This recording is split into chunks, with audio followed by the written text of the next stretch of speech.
নতুন নতুন ভালোবাসার গল্প পেতে আমাদের চ্যানেলটি সাবস্ক্রাইব করে পাশে থাকা বেল আইকনে ক্লিক করুন। ধন্যবাদ। তোমার গর্ভের এই সন্তানটি আমার মা চায় না। কিন্তু সন্তানটিকে আমি চাই রাসেল। তোমাকে শুরুতেই বলেছিলাম আমার মায়ের কোনো কথাই অবাধ্য না হতে। এই একটা শর্ত মানিয়েই তোমাকে বিয়ে করে এনেছিলাম। আমাদের সংসারে থাকতে হলে আমার মায়ের সব কথা মানতে হবে। তাই আমার মা যা বলছে তুমি তাই করবে। আমি তোমার মায়ের সব কথাই শুনে চলি, আর তুমি তা বেশ ভালো করেই জানো রাসেল। কিন্তু তাই বলে তোমার মায়ের নির্দেশে আমি আমাদের বাচ্চাকে হত্যা করব রাসেল? সিরিয়াসলি? তুমি যে বাচ্চাকে এখনো জন্মই দাওনি, সে বাচ্চাকে হত্যা করার কথা কেন আসছে? কেউ কিছুই বুঝতে পারবে না। তুমি শুধু মায়ের কথা মতো চলো। নো ওয়ে, আমি কিছুতেই এই বাচ্চার কিচ্ছু হতে দিব না। সন্তানটিকে আমি ফিল করি রাসেল। জীবন্ত একটা সত্তা আমার মধ্যে তিল তিল করে বেড়ে উঠছে। এই ছোট্ট মাসুম বাচ্চাটিকে আমি কি করে মেরে ফেলতে পারি? অত কথা শুনতে চাই না। কাল ক্লিনিকে যাব, রেডি থেকো। দীর্ঘ অপেক্ষার অবসান ঘটিয়ে আর মাত্র 1 মাস পর যখন আমি আমার গর্ভের সন্তানটিকে পৃথিবীর আলো দেখাবো, তখনই বাদ সাধল আমার বাবুর বাবা। তার মা অর্থাৎ আমার শাশুড়ি নাকি এই বাচ্চা চাই না। এই বাচ্চা যেন পৃথিবীতে জীবিত অবস্থায় ডেলিভারি না হয়, সেই ব্যবস্থা করতে বললেন আমাকে। আমার অনাগত সন্তানের একটাই দোষ, কারণ সে পুরুষ লিঙ্গের অধিকারী নয়। যে শিশুটি আমার গর্ভে বেড়ে উঠছে সে একজন কন্যা সন্তান। পরদিন তো আমার শাশুড়ি আর স্বামী মিলে আমাকে বেশ জোর করে একটা স্থানীয় হাসপাতালে নিয়ে গেলেন। ইনজেকশন দিয়ে পেটের ভেতরে বাচ্চাটাকে মেরে ফেলার ইচ্ছা ওনাদের। ওয়াশরুমের নাম বলে তাদের চোখ ফাঁকি দিয়ে আমি সেখান থেকে পালিয়ে আমার বাপের বাড়ি চলে আসলাম। আমার স্বামীরা 5 ভাই, তাদের কোনো বোন নেই। ভাইদের মধ্যে আমার স্বামী সবচেয়ে ছোট। তার অন্যান্য ভাইয়ের ঘরেও কোনো মেয়ে সন্তান নেই। সবার ঘরেই 3-4টে করে ছেলে সন্তান। সবাই যৌথভাবেই থাকি আমরা। নতুন নতুন বিয়ে করে যখন ওই বাড়িতে পা রেখেছিলাম, তখন থেকেই একের পর এক অদ্ভুত নিয়মকানুন দেখে আসছি ওই বাড়ির। কোনো একদিন কথায় কথায় বড় যাকে বলেছিলাম, কি অদ্ভুত তাই না ভাবি? আপনাদের কারোর সংসারেই আল্লাহ একটা মেয়ে দিল না, অথচ মেয়ে ছাড়া এত বড় সংসারটা একদমই পরিপূর্ণ লাগছে না। বড়জা আমার কথা শুনে কিছুই বলেনি সেদিন, শুধু একটা চাপা দীর্ঘশ্বাস ছেড়েছিলেন। তার আরো কিছুদিন পরে মেজ চায়ের কাছ থেকে জানতে পেরেছিলাম আমাদের এত বড় সংসারে কোনো মেয়ে সন্তান না থাকার আসল কারণ। আমার যাদের গর্ভে মেয়ে সন্তান আসলেই নাকি আমার শাশুড়ি বিভিন্ন লতা পাতা আর বোনাচি ঔষধ খাই ভ্রূণ অবস্থাতেই বাচ্চাটাকে নষ্ট করে দেন। আর মায়ের এই কাজে ছেলেরা কোনো রকম আপত্তিও করে না, বরং প্রত্যেকে পূর্ণ সম্মতি দেয়। গর্ভে ছেলে সন্তান আসলেই সবাই খুব খুশি। যদি দেখে ছেলে হবে তাহলে সেই বউকে মাথায় করে রাখে, যতদিন না পর্যন্ত বাচ্চা ভূমিষ্ঠ হচ্ছে। কিন্তু যদি মেয়ে হয়, মেয়ে হলে তো শাশুড়ি তার নিজের আপন পদ্ধতি অবলম্বন করেন। আমার শাশুড়ির মতে মেয়ে সন্তান নাকি একটা অভিশাপ, যা তাদের বংশে কালি লাগিয়ে দিবে। তাই জন্মের আগেই মেরে ফেলা হয় কন্যা সন্তানদের। রাসেল মানে আমার স্বামীর বাড়িতে আর একটা নিয়ম হলো, কেউ ক্লিনিকে গিয়ে আলট্রা করতে পারবে না। যতটা সম্ভব বাড়ির বউদের ডাক্তারি চিকিৎসা থেকে দূরে রাখেন আমার শাশুড়ি। তিনি নিজেই বউদের পেট দেখে টিপে টুপে বলে দিবেন গর্ভে যে শিশুটা বড় হচ্ছে সে ছেলে নাকি মেয়ে। কি আশ্চর্য, এই যুগেও এরকমটা হচ্ছে। এরকম অদ্ভুত কথা শোনার পর থেকেই আমার মনটা সব সময় দুরু দুরু করতে থাকে। সব সময় ভাবতে থাকি একদিন না একদিন তো আল্লাহর রহমতে আমার গর্ভেও সন্তান আসবে। আর সেই সন্তান যদি মেয়ে সন্তান হয়, তাহলে আমি কি করে আমার নিষ্পাপ বাচ্চাকে এভাবে ঝরে যেতে দেখব? আমার চাইরা সবাই অশিক্ষিত আর গরিব ঘরের সন্তান, বিধায় সবকিছু চুপচাপ মেনে নিয়ে মুখ বুজে পড়ে থাকে স্বামীর সংসারে। কিন্তু আমিও গরিব ঘরের সন্তান, কিন্তু আমি তো অশিক্ষিত নই। আমি কি করে এই অন্যায় মেনে নিই? আমি যে পড়াশোনা করি তা আমার শাশুড়ি একদমই দেখতে পারতেন না। তাই মাস্টার্স পরীক্ষায় 4 মাস আগেই রাসেলকে দিয়ে অনেক বলিয়ে অনুরোধ করে তারপর চলে এসেছিলাম বাপের বাড়ি। আমাকে পড়তে দেখলেই নাকি শাশুড়ির গায়ে আগুন জ্বলে। তার চোখের সামনে আমাকে পড়তে দেখতে না হয় সেজন্যই বাপের বাড়ি যাওয়ার অনুমতি দিয়েছিলেন তিনি। বাপের বাড়ি যাওয়ার কিছুদিন পরেই বুঝতে পারি আমি অলরেডি 1 মাসের প্রেগনেন্ট। আমি ভয়ে তখন শ্বশুর বাড়ির কাউকেই জানাইনি, এমনকি রাসেলকেও না। আগে নিচে নিশ্চিত হয়ে নিতে চেয়েছিলাম আমার গর্ভের শিশুটি ছেলে নাকি মেয়ে। 4 মাস পর আমার মাস্টার্সের পরীক্ষা শুরু হয়। পরীক্ষা শেষ হতে আরও 2 মাস লেগে যায়। তখন আমি 7 মাসের প্রেগনেন্ট। এরকম বাচ্চা গর্ভে নিয়ে অনেক কষ্ট করে ঝড়ঝাপটা সামলে পরীক্ষাগুলো শেষ করতে হয়েছে। ইতিমধ্যে আমি জেনে গিয়েছিলাম যে আমার গর্ভে যে সন্তানটি বড় হচ্ছে ধীরে ধীরে সে কোনো ছেলে নয়, বাচ্চাটি মেয়ে। এই 7 মাসে রাসেল 3-4 বার আমার সাথে দেখা করতে আসলেও আমি তার সামনে কখনো বুঝতে দিইনি কিছু। সেও সহজ সরল ধরনের, তাই কিছুই বোঝেনি। তাছাড়া আমার বাবার বাড়ির পরিবেশ তেমন একটা ভালো না হওয়ায় রাসেল এসে নিজেই বেশিক্ষণ থাকতে চাইতো না, তাড়াতাড়িই চলে যেত। আমার জন্য এটা বেশ সুবিধাই হয়েছিল। কিন্তু পরীক্ষা শেষ হওয়ার পরেও আমি যখন শ্বশুর বাড়িতে যেতে চাচ্ছিলাম না, তখন একদিন না জানিয়ে শাশুড়ি নিজেই আমার বাবার বাড়িতে এসে উপস্থিত হন। ঠিক সেদিনই ঘটল আসল বিপত্তিটা। সেদিন উনি এক নজর আমাকে দেখেই বুঝে নিয়েছিলেন যে আমি প্রেগনেন্ট। শাশুড়ির এমন আচমকা আগমন আর ওনার চোখের কড়া দৃষ্টির সামনে আমি একদম মিহিয়ে গিয়েছিলাম ভয়ে।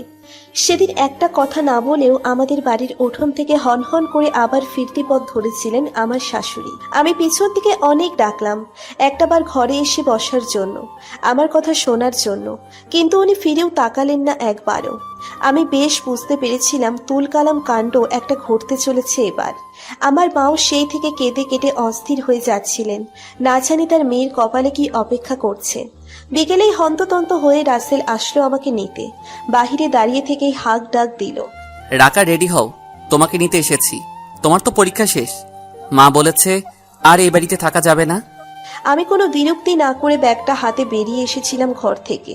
হয়তো আমি রাসেলের আসার অপেক্ষায় করছিলাম। রাসেলের ভাবভঙ্গি দেখে বুঝতে পেরেছিলাম আমার গোবেচারা স্বামী এখনো কিছুই জানে না। শ্বশুর বাড়িতে উপস্থিত হওয়া মাত্রই হয়তো সবার সম্মুখেই শাশুড়ি তার রোষানলে পোড়াবে আমায়। আসার সময় আমার মায়ের মুখে ফুটে ওঠা চিন্তার রেখা স্পষ্ট দেখতে পাচ্ছিলাম আমি। মা আমাকে ডেকে একপাশে নিয়ে গিয়ে চুপি চুপি বলে দিলেন, শাশুড়ি যেইভাবে কয় শুনিস মা, উদয় সংসারে হাঙ্গামা বাঁধাইস না। যেমনি হোক স্বামীর সংসার, কামড়ে দইরা পইরা থাকবি। আমি কিছুই বলিনি, শুধু অসহায় দৃষ্টি মেলে তাকিয়েছিলাম মায়ের দিকে। শ্বশুর বাড়িতে যাওয়ার পথে ভ্যানে বসে নীরবে 2 দিকের ধান জমিগুলোর দিকে চেয়ে থেকে আমি শুধু চিন্তা করছিলাম একটু পর ঠিক কি হতে যাচ্ছে আমার সাথে। নীরবতা ভেঙে দিয়ে রাসেল বেশ শঙ্কিত গলাতে জিজ্ঞেস করেছিল, কোনো ক্যাচার লাগাওনি তো আবার মার সাথে? কেন, কিছু বলেছে তোমাকে? না, কোথায় যেন গিয়েছিল মা, এসে শুধু বলল আজকের মধ্যে তোমাকে গিয়ে নিয়ে আসতে। ও, হঠাৎ করে তোমাকে এইভাবে আনতে পাঠালো কেন বুঝলাম না। সকালেও তো বলে রাখিনি কিছু। ও, বললে না তো? মায়ের সাথে কিছু হয়নি তো ফোনে? উনি এসেছিলেন দুপুরে আমাদের বাড়িতে। কি বলো? এই কথা তো আমাকে আগে বলো নাই। তারপর? অপেক্ষা করো, নিজেই সব জানতে পারবে। রাসেল সাথে সাথেই চুপ হয়ে গেল, আর কিছু বলল না। কিছুক্ষণ চুপ থেকে তারপর আবার কিছুটা চিন্তিত সুরে বলল, তোমার শরীর ঠিক আছে রাকা? কেমন কেমন দেখাচ্ছে তোমায়? আমি দূরের ধানক্ষেতগুলোর দিকে প্রসারিত দৃষ্টি মেলে তাকিয়ে থেকেই অন্যমনস্কভাবে জবাব দিলাম, আমি ঠিক আছি। সত্যি বলছো? হুম। এরপর দুজনের মাঝে নেমে এসেছিল পুরোপুরি নীরবতা। পুরো রাস্তায় আর কেউ কারোর সাথে কথা হয়নি। রাসেলকে কিছু না বললেও তার মুখ দেখে বেশ বুঝতে পারছিলাম আসন্ন কোনো ক্যাচালের আশঙ্কায় ওর মুখ শুকিয়ে গেছে একদম। পাশাপাশি গ্রামে শ্বশুরবাড়ি ও বাপের বাড়ি হওয়ায় খুব বেশি সময় লাগে না যাতায়াতে। সন্ধ্যার একটু আগে পৌঁছে যাই শ্বশুরবাড়ি। বাড়িতে পা রেখে বারান্দায় কেবল ব্যাগটা রেখে দাঁড়িয়েছি, তখনই আমার শাশুড়ি মা তার ঘরের দরজা খুলে উঠোনে এসে দাঁড়ালেন।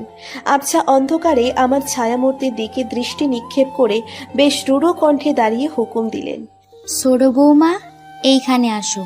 আমি ঠাই দাঁড়িয়ে রইলাম, আমার পা যেন চলছিল না। রাসেল আমার দিকে কিছুটা সরে এসে একটু চাপা কণ্ঠে বলল, কি হলো, দাঁড়িয়ে রইলে যে? মা ডাকছেন তো? তবুও আমি চুপ করে দাঁড়িয়েই রইলাম। কি হইল, আমার কথা কি কানে যায় না?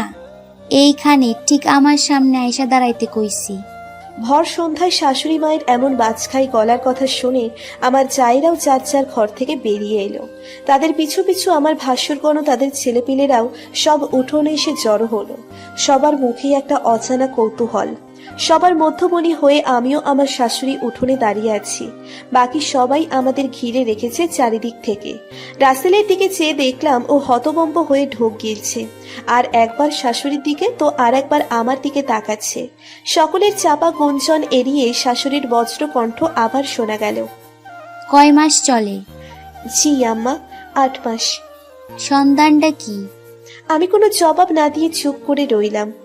কি হইল কও না কেন? সন্তানটা কি, ছেলে নাকি অলক্ষী মাইয়া? আমি জানি না আম্মা, আলট্রা করাইনি। তুমি না জানলেও আমি খুব ভালো কইরাই জানি। কি ভাবছিলা গো তুমি ছোট বৌমা? 2 দিনের মাইয়া মনে করছো শাশুড়ি চোখ ফাঁকি দিয়া একটা অলক্ষী জন্ম দিয়া ফেলাইবা? এত সহজ না হোসনে আর চোখকে ফাঁকি দেওয়া, বুঝলা? 2 পাতা কিতাব পইরাই ময় মুরব্বিগো ফাঁকি দিয়া ফরফর কইরা উড়াইয়া বেড়াইতে চাও, তাই না? ডানা আমি কাইটটা রাখতে জানি কইলাম। আম্মা, আপনি এগুলো কি বলছেন? আমি কি এমন করেছি? ও মা গো, রাসেল দেখছস নি তোর বইয়ের আস্পর্ধা? আমার মুখের উপর জানতে চাই আমি এইগুলা কি কইতাছি। আমি কোনো কথা না বলে সবাইকে পাশ কাটিয়ে নিচের ঘরে এসে দরজা আটকে দিলাম। আসার সময় শুনতে পেলাম শাশুড়ি সবাইকে যার যার ঘরে যাওয়ার আদেশ দিচ্ছে, আর রাসেলকে তার ঘরে গিয়ে কথা শুনে আসতে বলল। তারপর থেকেই রাসেল আমাকে বারবার চাপ দিচ্ছে বাচ্চাটাকে মেরে ফেলার জন্য। আর আজ টিকতে না পেরে অবশেষে ক্লিনিক থেকে পালিয়ে আবার চলে আসলাম বাবার বাড়িতে। কিন্তু আমার পোড়া কপাল, এখানে আসা অবধি থেকে মায়ের গঞ্জনা লাঞ্ছনা শুনেই যেতে হচ্ছে। কত কইরা কইলাম কোনো রকম ঝামেলা বাঁধাইস না, শাশুড়ি যা কয় মাইনা যাইস। কিন্তু কে শুনবে কার কথা? এতদিন তো তোর জামাই খরচ চালাইতেছে, তাই বললাই তো ভালো মন্দ খাইয়া পইরা চলতে পারছস এই বাড়িতে। এখন যে পলাইয়া আইসস, দিব জামাই এখন একটা পয়সাও? তোর বাপের কি মরদ আছে বাড়তি একজনের খাওনের পিন ধরেন? চিন্তা ভাবনা না কইরা কি কামডাই না করলি রে তুই? দিছস তো শাশুড়িরে অখুশি কইরা। কি হইবে এখন সামনে তোর?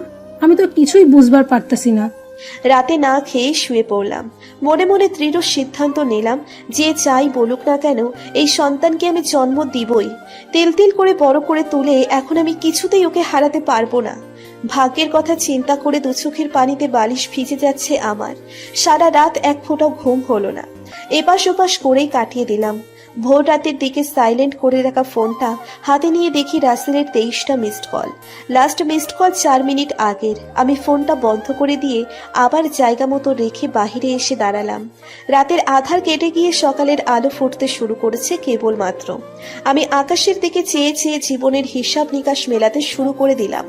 এই 3 বছরের সংসারে কি পেলাম আমি? সবার জন্য এত করেও আজ আমি দাঁড়িয়ে আছি একা, একদম একা। আমার পেটের নিষ্পাপ শিশুটার কারণেই আমি এখন সবার শত্রু হয়ে গেছি। এমনকি রাসেলকেও পেলাম না জীবনের এই বিশেষ মুহূর্তটাতে পাশে, যখন কিনা ওকেই আমার সবচেয়ে বেশি প্রয়োজন। রাসেল আমার ভালোবাসার মানুষ। ভার্সিটিতে পড়াকালীন রাসেলের সাথে আমার পরিচয় হয়। আমি তখন অনার্স প্রথম বর্ষের ছাত্রী, আর সে ছিল সেই ভার্সিটির একজন অস্থায়ী সহকারী কেরানি। প্রথমে চেনা জানা, তারপর বন্ধুত্ব, আর একসময় সেই বন্ধুত্বই রূপ নিয়েছিল প্রেমের সম্পর্কে। রাসেলের সাথে 2 বছর সম্পর্কের পর আমরা নিজেরাই বিয়ে করে ফেলি। পারিবারিকভাবে জানিয়ে বিয়ে করতে গেলে রাসেলের মা কখনোই মানতেন না আমাদের বিয়েটা, কারণ আমার বাবা মা গরিব। তাদের মেয়েকে সাজিয়ে শ্বশুরবাড়ি তুলে দেওয়ার মতো সামর্থ্য নেই তাদের একদমই। এদিকে যৌতুকের প্রতি মায়ের আকাঙ্ক্ষাটা রাসেলও বুঝতে খুব ভালো করেই। সে যৌতুকের জন্য রাকাকে হারাতে চায়নি, তাই একদিন হুট করেই আমাকে কাজী অফিসে নিয়ে গিয়ে বিয়েটা করে ফেলে। তারপর আমাকে নিয়ে সোজা ওর বাড়িতে এসে উপস্থিত হয়।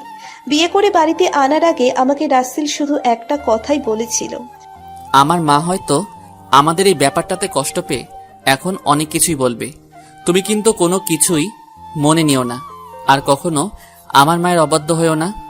আমি আমার মাকে খুবই ভালোবাসি, তাই আমার মার সাথে কখনো কেউ বেয়াদবি করলে সেটা কিন্তু আমি মেনে নিব না, বুঝলে? প্রত্যুত্তরে আমি শুধু ঘাড় কাত করে রাসেলের কথায় সম্মতি দিয়েছিলাম। আমাদের দেখে তো আমার শাশুড়ির মাথায় যেন আকাশ ভেঙে পড়া বাকি ছিল। একে তো রাসেলের বউ বাপের বাড়ি থেকে কিছু নিয়ে আসে নাই, উপরন্তু সে শিক্ষিতা, তার পড়াশোনায় আরও বাকি। পড়াশোনার খরচও কিনা তার ছেলেকেই চালাতে হবে এখন। সেই থেকেই অনেক ঝড়ঝাপটার আর চড়াই উতরাই পেরিয়ে পরে স্থায়ী হতে পেরেছিলাম এই সংসারে। রাসেলের হাতে পায়ে ধরে পড়াশোনাটাও চালিয়ে নিচ্ছিলাম। রাসেলের অন্যান্য ভাইদের মতো রাসেল একদম গণ্ডমূর্খ ছিল না। সে অত্যন্ত বুঝতো পড়াশোনার মর্মটা, তাই অনেক বুঝিয়ে সুঝিয়ে মাকে রাজি করিয়ে তবেই সে বউয়ের পড়াশোনার খরচ চালাতো। অবশেষে পড়াশোনার পাঠ চুকিয়ে যখন শ্বশুরবাড়ির লোকেদের একটা অপছন্দের জিনিস থেকে নিজেকে মুক্ত করলাম, আর ঠিক তখনই আমার সন্তান নিয়ে আরেকটা ঝড় ঝঞ্ঝাট শুরু হয়ে গেল আমার সংসারে। চারিদিকে বেশ আলো ফুটে গেছে। একটা দীর্ঘশ্বাস ফেলে তখনকার মতো স্মৃতির ডায়েরির পাতা উল্টিয়ে রেখে পুকুর পাড়ে চলে গেলাম মুখ হাত ধুতে। ফ্রেশ হয়ে এসে দেখি রান্নাঘরের পাশে মোড়া পেতে রাসেল বসে আছেন। পাশে আমার মা আমার বোরখাটা হাতে নিয়ে দাঁড়িয়ে আছেন আমার অপেক্ষায়। মা হয়তো আমাকে এক্ষুনি রাসেলের সাথে পাঠিয়ে দিয়ে বিদায় করতে পারলে বাঁচেন। সকাল সকাল রাসেলকে দেখে আমার মেজাজটা চড়ে গেল। মায়ের না না বোধক চোখের ভাষাকে উপেক্ষা করে আমি অগ্নিশর্মা হয়ে সামনে গিয়ে বললাম, কেন এসেছো এখন? কি চাও? আমি আমার বাচ্চাকে হত্যা করতে দিব না তোমাদের, এটাই শেষ কথা। শুনছো তুমি? রাসেল মায়ের সামনে আমার এহেন ব্যবহারে একটু অপ্রস্তুত হয়ে উঠে দাঁড়ালো। নিরীহ কণ্ঠে বলল, মা বলেছেন তোমায় সাথে নিয়ে যেন তবেই যাই। যাব না আমি তোমার সাথে। আর তোমার মাকে স্পষ্ট করে বলে দিও, উনি যতই চেষ্টা করেন না কেন ওনার উদ্দেশ্য সফল হবেন না।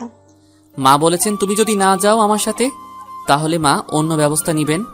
কি কি কি ব্যবস্থা নিবে তোমার মা, বলো? রাসেল কিছুক্ষণ চুপ করে থেকে একবার আর চোখে আমার মায়ের দিকে তাকালো। তারপর মিনমিনে কণ্ঠে বলল, তা তো আমি জানি না, কিন্তু ভালো কোনো ব্যবস্থা যে নিবেন না সেটা তো তুমিও জানো রাকা। ওনার যা করার উনি করুক, আমি যাচ্ছি না তোমার সাথে আর ওই বাড়িতে। তুমি নাস্তা করেছো? না করে থাকলে নাস্তা করে বাড়ি চলে যাও। প্লিজ রাকা, কেন শুধু শুধু সংসারে অশান্তি করতে চাইছো বলো তো? মা যেহেতু চাইছে না আমাদের এই বাচ্চাটা, তাহলে আমরা মার কথা মেনে নিলেই তো সব ঝামেলা মিটে যায় রাকা। বাচ্চাটা কি আপনার মায়ের?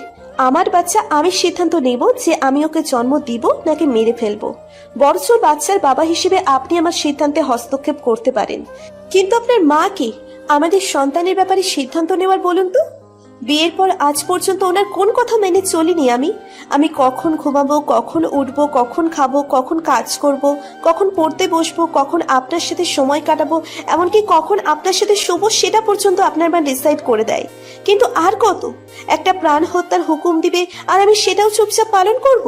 আর আপনি, আপনার কি নিজস্ব মতামত বলতে কিছুই নেই? আপনার মা যা বলবে তাই? আপনাকেও না আমার একদম সহ্য হচ্ছে না এই মুহূর্তে। যান, এক্ষুনি বেরিয়ে যান আমাদের বাড়ি থেকে। চেঁচিয়ে এক টানা কথাগুলো বলতে বলতে একসময় কান্নায় আমার গলা জড়িয়ে আসে। মুখে আঁচল টেনে এক দৌড়ে ঘরে ঢুকে যায়। রাসেল আমার যাওয়ার পানে চেয়ে থেকে কিছুক্ষণ অপেক্ষা করে তারপর কাউকে কিছু না বলেই চুপচাপ উঠে চলে যায়। রাসেল যেতে না যেতেই মায়ের অগ্নিমূর্তির সামনাসামনি হতে হলো। ওরে পোড়ামুখী জামাইটারে এইভাবে ফিরাই দিলি কেন?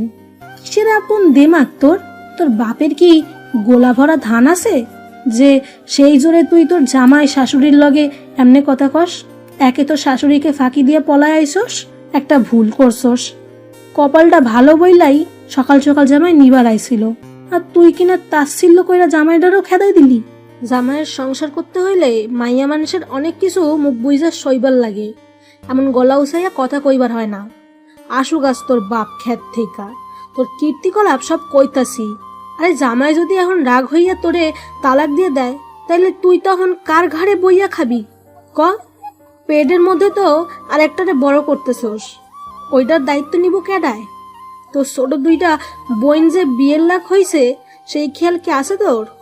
আহা, কি হইব গো আমার কপালে, আমি আর পারতাছি না এই জগৎ সংসারে টিকবার। কথাগুলো শুনিয়ে কপাল চাপড়াতে চাপড়াতে মা চলে গেলেন। আমি মাথা নিচু করে চুপ করে বসেই আছি। চোখ দিয়ে টপ টপ করে পানি পড়ছিল। আসলে মা তো ভুল কিছুই বলেনি। কৃষক বাবার একার রোজগার দিয়ে যেখানে মা, ছোট দুটো বোন আর ছোট একটা ভাইয়ের পেট চলে, সেখানে আমার এমন অপ্রত্যাশিতভাবে উড়ে এসে জুড়ে বসাতো তাদের ক্ষুধার্ত উদরে লাথি দেওয়ার মতনই হয়ে গেল। গরিবের ঘরের মেয়ে বলেই হয়তো শ্বশুরবাড়ির লাঞ্ছনা বঞ্চনা সহ্য করে হলেও শ্বশুর বাড়িতে পড়ে থাকতে হবে আমাদের। আজকে আমার বাবার যদি অনেক টাকা পয়সা থাকতো তাহলে তো আমার ভরণ পোষণ নিয়ে মাকে এত চিন্তা করতে হতো না। শ্বশুর বাড়িতে মেয়ের একটু কোনো সমস্যা হলে নিয়ে আসতো নিচের বাড়িতে, কিংবা তখন দেখা যেত আমার শাশুড়িও হয়তো আমাকে তুলো তুলো করে পালছে। মায়ের একটা কথা আমার খুব করে কানে বাজতে লাগলো সারাক্ষণ, সত্যিই কি রাসেল আমাকে তালাক দিবে যদি আমি ওর মায়ের কথা না শুনি? রাসেল এটা পারবে আমার সাথে করতে? যদি আসলেই তালাক দেয় তাহলে আমি কই যাব, কি করব তখন?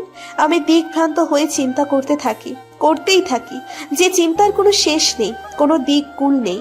দুচোখ শুধু অন্ধকার আর অন্ধকার দেখি আমি। দুদিন পর আমার শাশুড়ি আর বড় যা এসে হাজির হয় আমাদের বাড়িতে। তারা আমাকে নিতে এসেছে। আমি শাশুড়ির মুখের উপর সোজা সাপটা বলে দিলাম, উনি যেটা চাই সেটা কখনোই হবে না। শাশুড়ি মা বললেন, এইটা নিয়ে কথা বলবো, কিন্তু এখানে না, আগে বাড়িতে চল। আমার বড় যাও অনেক করে বোঝাতে লাগলো বাড়িতে ফিরে যাওয়ার জন্য। সেখানে সবাই একসাথে বসে বুঝে শুনে একটা সিদ্ধান্ত নেওয়া যাবে।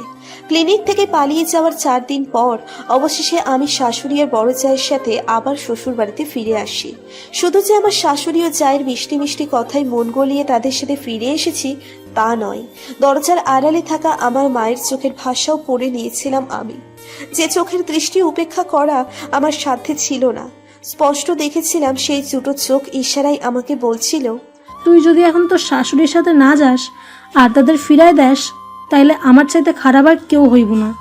শ্বশুর বাড়িতে আসার পর প্রথম 2 দিন সব কিছু স্বাভাবিকভাবেই চলল। কেউ আমার গর্ভের সন্তানকে নিয়ে কোনো কথাই তুলল না। আশ্চর্যজনকভাবে এই 2 দিন আমার শাশুড়ি তো আমার সাথে কোনো খারাপ ব্যবহার করলোই না, বরং আমার ডাক খোঁজ দিয়ে রাখলো। আমার বোনের গোপন কোনো অংশে হয়তো এই আশা বাসা বাঁধতে শুরু করেছিল। হয়তো সবাই মেনে নিয়েছে আমার সন্তানকে, আবার এটাও মনে হচ্ছিল বড় কোনো ঝড় আসার পূর্বে যেমন সবকিছু থম মেরে থাকে, হয়তো এখন সেটাই চলছে। হয়তো বড় কোনো ঝাপটা আমার সামনে আসতে চলেছে। হলেও তাই। 3য় দিন সন্ধ্যাবেলাতেই আমাকে শাশুড়ির একটা বড় সিদ্ধান্তের মুখোমুখি হতে হলো। সবার সামনে ডেকে নিয়ে শাশুড়ি আমাকে তার পাশে আদর করে বসালেন। তারপর মাথায় হাত বোলাতে বোলাতে হাসি মুখে বললেন, ছোট বৌমা, আমরা সবাই সিদ্ধান্ত নিছি, আমরা আমাগো নাতনিডারে পৃথিবীর আলো দেখামু। যেহেতু হিসাবে এখন জন্মের সময় আইসাই পড়তাছে, এই সময় বাচ্চাটারে মাইরা ফেলা ঠিক হইব না। সত্যি আম্মা? আমি খুশিতে শাশুড়ি মাকে জড়িয়ে ধরলাম। গত 3 বছরে এই প্রথম হয়তো আমি এত খুশি হলাম। শাশুড়ির এই সিদ্ধান্তে ওনার প্রতি কৃতজ্ঞতায় আমার চোখে পানি চলে আসলো। রাসেলের দিকে তাকিয়ে দেখলাম সবার মতো সেও হাসছে, কিন্তু কেন যেন তার হাসিতে প্রাণ খুঁজে পেলাম না। হয়তো খুশি অনুভব করার জন্যই শাশুড়ি আমাকে কিছুক্ষণ সময় দিয়েছিলেন। এরপর উনি যা বললেন তাতে আমার মাথায় যেন বাজ পড়ল। কিন্তু বাচ্চাটাকে তুমি রাখতে পারবা না, মাইয়াটাকে আমরা একটা নিঃসন্তান দম্পতিকে দিয়া দিব। উত্তরপাড়ার হাবুল্লার বউ কইছে মাইয়াটা নিতেই রাজি আছে। আম্মার কথা শুনে আমার কান ঝিমঝিম করে উঠল। চরম বিস্ময়ে চোখ বড় বড় করে দৃঢ় কণ্ঠে বললাম, কি বলেন আপনি এগুলো আম্মা? আমার মেয়েকে আমি কেন অন্যজনকে দিতে যাব? এরকম হয় নাকি? আমার মেয়ে আমার কাছেই থাকবে। না, আমি কাউকে দিতে পারবো না। আরে বৌমা, হাবুল্লার বাজা বউডারে তোমার বাচ্চাটা দিয়া দিলে তুমি অনেক সোয়াব পাইবা। পরের বার যদি প্যাডে ছেলে বাচ্চা আহে তাহলে তুমি নিজের লাইগা ওইটা রাইখা দিবা, তাহলেই তো হইয়া গেল। আম্মা, আমি আমার বাচ্চা কাউকে দিব না, এটাই আমার শেষ কথা। আমার পেটের বাচ্চাটা মেয়ে, তা বলেই তো আপনাদের এত সমস্যা আম্মা। আপনি নিজেও তো একজন মেয়ে আম্মা, আপনার কিসের এত বিদ্বেষ মেয়ের সন্তান জন্মদানে? বলবেন একটু? মেয়ের সন্তান কি আল্লাহর সৃষ্টি না? আল্লাহ তো নিজের সিদ্ধান্তে মানুষের গর্ভে ছেলে বা মেয়ে সন্তান দেন, তাহলে আপনি কি আল্লাহর সিদ্ধান্তকে পায়ে ঠেলার? ছেলে হলেই রাখবেন আর মেয়ে হলে মেরে ফেলবেন, বা বাচ্চা পয়দা করিয়ে তারপর আরেকজনকে দিয়ে দিবেন, এটা কেমন নিয়ম আপনার? আপনি আমার গুরুজন, আপনার সব কথা মেনে চলি আমি, ঠিক আছে? তাই বলে অন্যায় কিছু বললে সেটা অবশ্যই মানব না। আপনি আমার সবের কথা বলেছেন কি? নিজে যে কত বড় গুনহার ভাগিদার হচ্ছেন সেই খবর রাখেন? আমার দৃঢ় সিদ্ধান্ত আর কড়া কথা শুনে আমার শাশুড়ি যেন তেলে বেগুনে জ্বলে উঠলেন। লাফ দিয়ে উঠে আমার সামনে এসে দাঁড়ালেন। তিনি আর ভালো মানুষের মুখোশটা এবার খুলে ফেললেন, যেটা উনি গত 2 দিন ধরে পড়েছিলেন। রাগে চোখ লাল করে উনি বললেন, আমি জানতাম এই বেদ্যপ মাইয়াটা আমার কোনো কথাই শুনবো না, উল্টারও কতগুলো কথা শুনাইয়া দিল। দেখছস রাসেল, আমার অন্য কোনো বউ সাহস করবো আমার লগে এমনি কথা কইবার? আমার পোড়ানা টুটি টাইনা ধইরা সিরা ফেলাইতে ওই বউয়ের। এই যে মাইয়া, তোর ব্যবস্থা আমি করতাছি। সোজা আঙুলে ঘি না উঠলে আঙুল বেকাও করতে জানে হোসনে আরা বেগম। একটা কথা আছে না, যেমন কুকুর তেমনি মুগুর। এইবার সময় আইছে তোকে মুগুর দেখানোর। হায় রে, এমন দিনও আমার কপালে আসিল। পোলার সামনে বউ মায়ের অপমান করে আর পোলা আমার খাড়াই খাড়াই দেহে। কপট কান্নার ভাগ করে আমার শাশুড়ি সেখানেই মুখে হাত দিয়ে বসে পড়লেন। তার অন্যান্য ছেলেরা ও বউরা শশব্যস্ত হয়ে গেল শাশুড়িকে সামলাতে। আমি শাশুড়ির কথার প্রত্যুত্তরে আরও কিছু বলতে যাচ্ছিলাম, তার আগেই রাসেলের রাশভারী কণ্ঠ আমাকে থামিয়ে দিল। চুপ, একদম চুপ। বড়দের মুখে মুখে কথা বলার স্পর্ধা দেখাবা না। আসো আসো আমার সাথে। হাত ছাড়ো, আমাকে বলতে দাও। কিছু কথা ওনাকে শোনানো খুব প্রয়োজন। তোমরা সব ভাইয়েরা তো নিজেদের বিচার বুদ্ধি সব খেয়ে ফেলেছো। তোমার ভাবিরাও ঠিক সেই রকমই। 10 খায়েও তাদের মুখে এক রা আসবে না। কিন্তু আমি কেন চুপ থাকবো? আমার বিবেকবোধ তোমাদের মতো অত ভোতা না। আমাকে আর কিছু বলার সুযোগ না দিয়েই রাসেল হাত ধরে এক প্রকার টেনেই সবার সামনে থেকে বের করে নিয়ে আসলো। ঘরে এসে রাসেল দরজা আটকে দিল ভিতর থেকে। তারপর আমার হাতটা ছেড়ে দিয়ে চুপ করে বসে রইল চৌকির উপর। প্রত্যেকবার শাশুড়ির সাথে আমার কথা কাটাকাটির পর রাসেল ঠিক এটাই করে। সবার সামনে থেকে আমাকে নিয়ে এসে ঘরের দরজা আটকে দিয়ে চুপচাপ বসে থাকে আর আমাকেও সামনে বসিয়ে রাখে। মাঝে মাঝে বেচারার উপর খুব মায়া হতো আমার। সে পারে না তার মায়ের মুখের উপর দুটো কথা বলতে, আবার কোনো এক কারণে সে আমাকেও কিছু বলতে পারে না। অসহায় নীরব দর্শকের ভূমিকা পালন করে যায় শুধু। আজ আর তার জন্য আমার বিন্দুমাত্র সহানুভূতি জাগলো না। আমাকে ওইভাবে থামিয়ে দিয়ে কথা বলতে না দিয়ে টেনে নিয়ে আসার কারণে আমার মনে থাকা সমস্ত রাগ গিয়ে পড়ল রাসেলের উপরে। মনের যত রাগ আছে সব ইচ্ছে মতো ঝাড়লাম সব তার উপরে। এমনকি তাকে কাপুরুষ পুরুষত্বহীন বলতেও বাদ রাখলাম না। আমার এতগুলো বকা ঝকা আর কড়া কড়া কথার পরিপ্রেক্ষিতে রাসেল নির্লিপ্ত জবাব দিল, যত ইচ্ছে আমাকে ঝাড়ো, কিন্তু প্লিজ মায়ের মুখের উপর কিছু বলতে যেও না। আমি বুঝে গেছিলাম রাসেলকে কথা শোনানো একদমই বেকার। রাতে না খেয়ে শুয়েই রইলাম। আজ একটা বারও আমাকে কেউ ডাকতে এলো না খাওয়ার জন্য। একটু পর রাসেলও খেয়ে দিয়ে পাশে এসে শুয়ে পড়ল। রাত কত হবে এখন? 12টা কি 1টা? গ্রামাঞ্চলে এটাই অনেক রাত। মনে অশান্তি আর পেটে ক্ষুধা থাকার কারণে একদম ঘুম আসছিল না। ঘাড় ফিরিয়ে রাসেলকে দেখলাম দুহাত বুকের উপর ভাঁজ করে রেখে এক পা অন্য পায়ের উপর তুলে সোজা হয়ে শুয়ে দিব্যি ঘুমুচ্ছে। রাসেলের এই ঘুমের স্টাইলটা আমার কাছে বহুল পরিচিত। বিয়ের পর থেকেই তাকে এভাবে ঘুমাতে দেখে আসছি। অনেক চেষ্টা করেও দু চোখের পাতা এক করতে পারছিলাম না তখন বৃথা ঘুমের চেষ্টা বাদ দিলাম। প্রচন্ড গরম লাগছে। যতই দিন যাচ্ছে শরীরটা কেমন বেড়েই চলেছে, কিন্তু গায়ের জামা তো সেই আগের মাপেই আছে। বাচ্চা পেটে আসার পর থেকে এখনো পর্যন্ত নতুন কোনো জামা বানানো হয় নাই আমার। অন্য সবার মতো আমার পেট অত বেশি বড় হয়নি, এটাই যা রক্ষা। কষ্ট করে হলেও টেনে টুনে আগের জামাগুলো পরা যাচ্ছে এখন। গরম সহ্য করতে না পেরে হাঁসফাঁস করতে করতে হাত বাড়িয়ে মাথার কাছে ছোট্ট জানালাটা খুলে দিলাম। জানালা খুলে দিয়ে যেই না এপাশ হয়ে শুয়েছি, রাতের নীরবতাকে ভেঙে দিয়ে রাসেল শান্ত কণ্ঠে বলে উঠল, এই সময়েও এমন টাইট টাইট জামা পরো কেন? পুরান জামা দিয়ে আর কতদিন চলবে? কাল দক্ষিণকান্দির রেশমির মার কাছে গিয়ে নতুন 2টা জামা বানাতে দিয়ে আসবা। আমি কিছুটা বিব্রত হলাম। প্রথমত রাসেল এতক্ষণ জেগেছিল অথচ আমি একটুও বুঝতে পারিনি। দ্বিতীয়ত আমি যখন আমাদের বাড়িতে ছিলাম রাসেল তখন আমার খাওয়ার খরচ বাদ দিয়েও এক্সট্রা করে 2 বার টাকা দিয়েছিল নতুন জামা বানানোর জন্য। আমি জামা না বানিয়ে সেই টাকা সংসারের কাজে লাগানোর জন্য আমার মায়ের হাতে দিয়ে দিয়েছিলাম। তখন মনে হয়েছিল পুরুষ মানুষ এতটা খেয়াল করবে না। নতুন কাপড় বানালাম কি বানালাম না, কিন্তু রাসেল যে আমার জামা কাপড়ের দিকে লক্ষ্য দিবে সেটা আমার একদমই মনে হয়নি। যাই হোক, অস্বস্তি কাটিয়ে উঠে আমি স্বাভাবিক কণ্ঠেই জবাব দিলাম, নতুন জামা বানানোর টাকা কে দিবে? তোমার জামাই কি বেকার? আমাকে নতুন জামা বানিয়ে দেওয়ার ব্যাপারে আমার শাশুড়ির কাছ থেকে যদি জামাই পারমিশন নিতে ব্যর্থ হয় তবে? শাশুড়ি পারমিশন না দিলে তো বেচারি বউয়ের সেই পুরানো জামা দিয়েই চালিয়ে নিতে হবে। আমার সূক্ষ্ম এই খোঁচাটা রাসেলের গায়ে লাগলো কিনা বোঝা গেল না, কারণ রাসেল কখনোই কোনো কিছুতে রিয়াক্ট করে না। তাই ওর মনের ভাব বা অনুভূতি অন্যের পক্ষে জানা বেশ দুষ্কর। আমি হাজার ঝগড়া করলেও, হাজারটা খোঁচা মারলেও সে চুপ করেই থাকে। তার এই স্বভাবের কারণে মাঝে মাঝে আমার খুব রাগও হয়, আবার মাঝে মাঝে ভাবি এই রোবটটার সঙ্গে আমার প্রেমটাই বা হলো কিভাবে। রাসেল কিছুক্ষণ চুপ থেকে টপিক চেঞ্জ করে অপেক্ষাকৃত শান্ত গলায় বলল, ঘুমাচ্ছ না কেন? ঘুম আসছে না। ভাতের সাথে রাগ করে লাভ কি?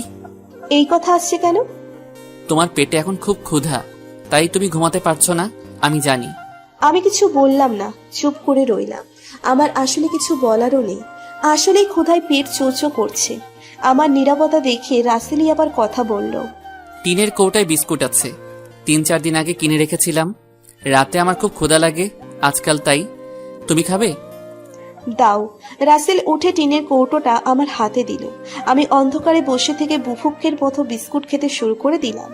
আর সে টেবিলের উপরে থাকা খালি জগটা হাতে নিয়ে কলপারে চলে গেল পানি আনতে। খুব সকালেই ঘুম ভেঙে গেল আমার। পাশে চেয়ে দেখি রাসেলও সজাগ, উপরের দিকে দৃষ্টি নিক্ষেপ করে কি যেন ভাবছে আপন মনে। আমি আলগোছে তার হাতটা নিয়ে আমার পেটের উপর রেখে বললাম, সত্যি করে বলো তো রাসেল, এই বাচ্চার জন্য কি তোমার আদেও কোনো অনুভূতি নেই? তুমি আসলেই চাও এই বাচ্চা আমাদের না হোক? আমার স্পর্শে রাসেলের চিন্তায় ছেদ পড়ে গেছে আগেই। এবার আমার প্রশ্নে সে যেন অনেকটাই চমকে উঠল। তার মুখের ভ্যাবাচাকা ভাব দেখে মনে হচ্ছে আমি তাকে এই মুহূর্তে পৃথিবীর সবচেয়ে কঠিন কোনো প্রশ্ন করে ফেলেছি। আমি রাসেলের মুখের পানে চেয়ে অধীর আগ্রহে অপেক্ষা করছি তার উত্তর শোনার। আসলে মা চাইছে না আমাদের বাচ্চাটা। আমার চাইছি না সেটা তো আমিও জানি। আমি তো তোমার মতামত জানতে চেয়েছি রাসেল, তোমার নিজস্ব রায় কি এই বাচ্চার ব্যাপারে? রাসেল অন্যদিকে চেয়ে চুপ করে রইল। আমি বেশ জোরে সোরে ঝাঁকি দিলাম তার হাতটা ধরে। কি হলো, চুপ কেন, বলো। আম্মা যা বলবে আমারও সেটাই মতামত।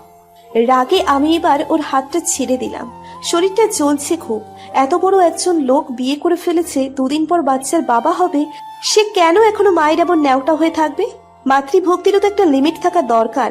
আমি দাঁত কিরমিরিয়ে বললাম, তাই বলে মা অন্যায় কিছু করতে বললে তুমিও তাতে সায় দিবে?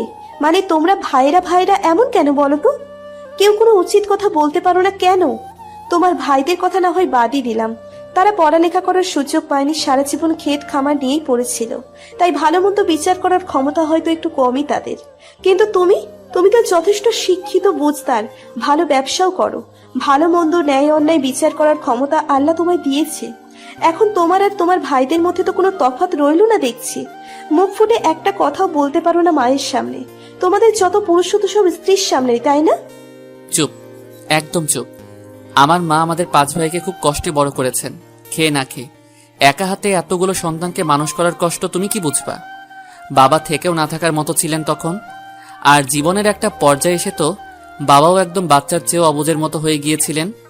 মায়ের উপরে ছিল একদিকে মানসিক, অন্যদিকে সামাজিক চাপ, তার উপর ছিল আর্থিক দুরবস্থা। আমি তখন খুব বড় না হলেও এতটাও ছোট ছিলাম না যে মায়ের কষ্ট ভুলে যাব। সে কি দিন গেছে আমাদের, কি বলবো। আর তোমাকে রাখা শাকিলা আপার মৃত্যুর পর মানসিক ভারসাম্যহীন স্বামী, 5 সন্তান ও 1 বউ নিয়ে আমার মা তখন কিভাবে কত কষ্টতে দিন গুজরান করেছিল তা আমার এখনো স্পষ্ট মনে আছে। ওয়েট, কার মৃত্যুর পর বললে? শাকিলা আপা? শাকিলা আপাটাকে? আর কিভাবে মারা গেছে? আগে তো কারো মুখ থেকে এই নাম শুনিনি। রাসেল আনমনে কথাগুলো বলে যাচ্ছিল। কথার মাঝখানে আমি কথা বলে উঠাই, সে যেন এতক্ষণে বাস্তবে ফিরে এলো। সচকিত হয়ে বলল, না না, কেউ না, এমনি মুখ ফসকে চলে এসেছে। সাবধান, এই নাম যেন তুমি অন্য কারো সামনে উচ্চারণ করো না আবার।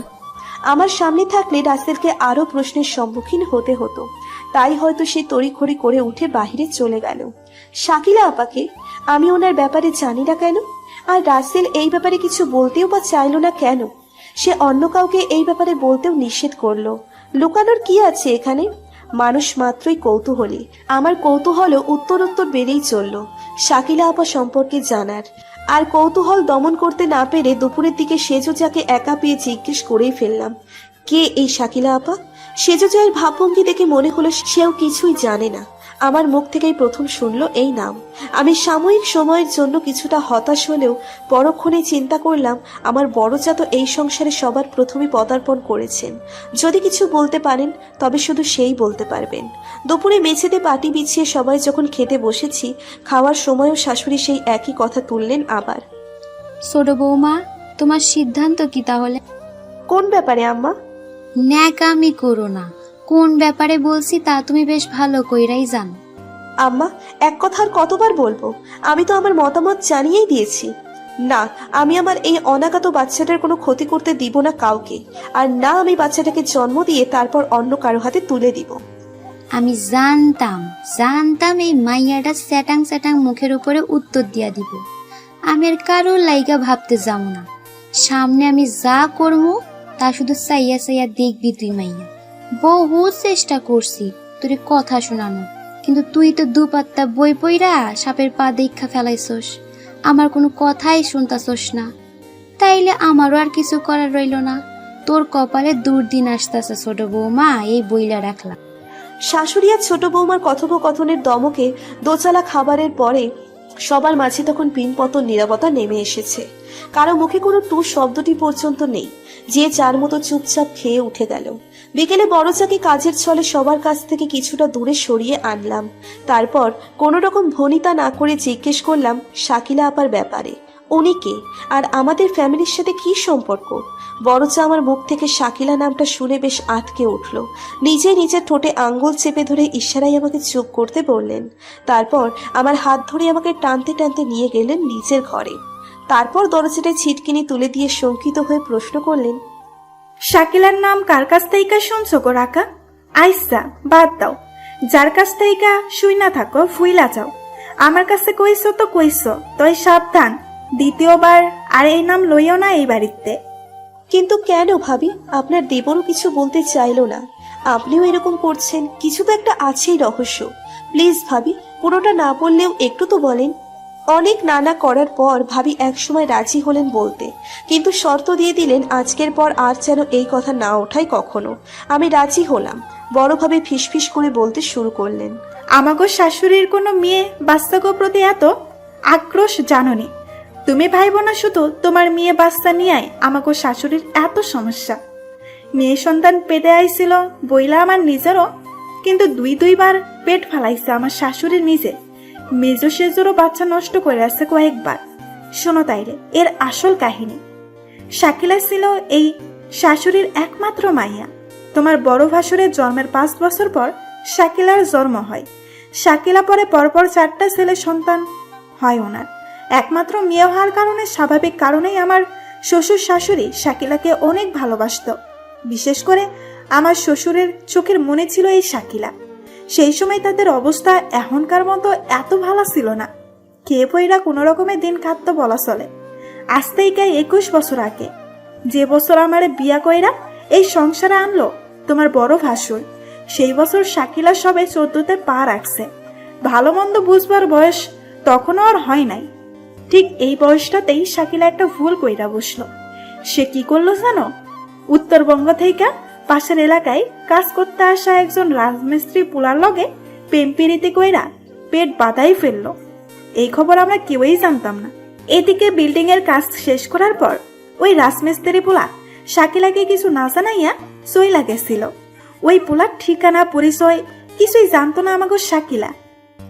একদিকে ওই ছেলের চলে যাওয়া, অন্যদিকে নিজের শরীরে কেমন কেমন পরিবর্তনে শাকিলা প্রথমে অনেক ভয় পাইয়া মনমরা হয়ে গেছিল। কিছুদিন পরে ঘন ঘন বমি আর শাকিলার শরীরের কিছু পরিবর্তন দেখা আমার শাশুড়ির মনে কিছু সন্দেহ হয়। পরে আমার শাশুড়ি ওরে একলা ডাইকা নিয়ে জিজ্ঞেস করতেই শাকিলা ঝরঝর কইরা কানতে কানতে সব বইলা দেয়।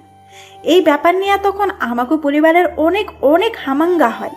যাই হোক, নিজেগো মাইয়া ভুল যেহেতু কইরাই ফেলাইছে, মায়েরা তো আর ফেলা যাইব না। সবশেষে সিদ্ধান্ত নেওয়া হয় তাড়াতাড়ি এই বাচ্চা নষ্ট করতে হইব, পাড়া প্রতিবেশী টের পাওয়ার আগেই। আর কাজটা যত আগে করা সম্ভব ততই ভালো।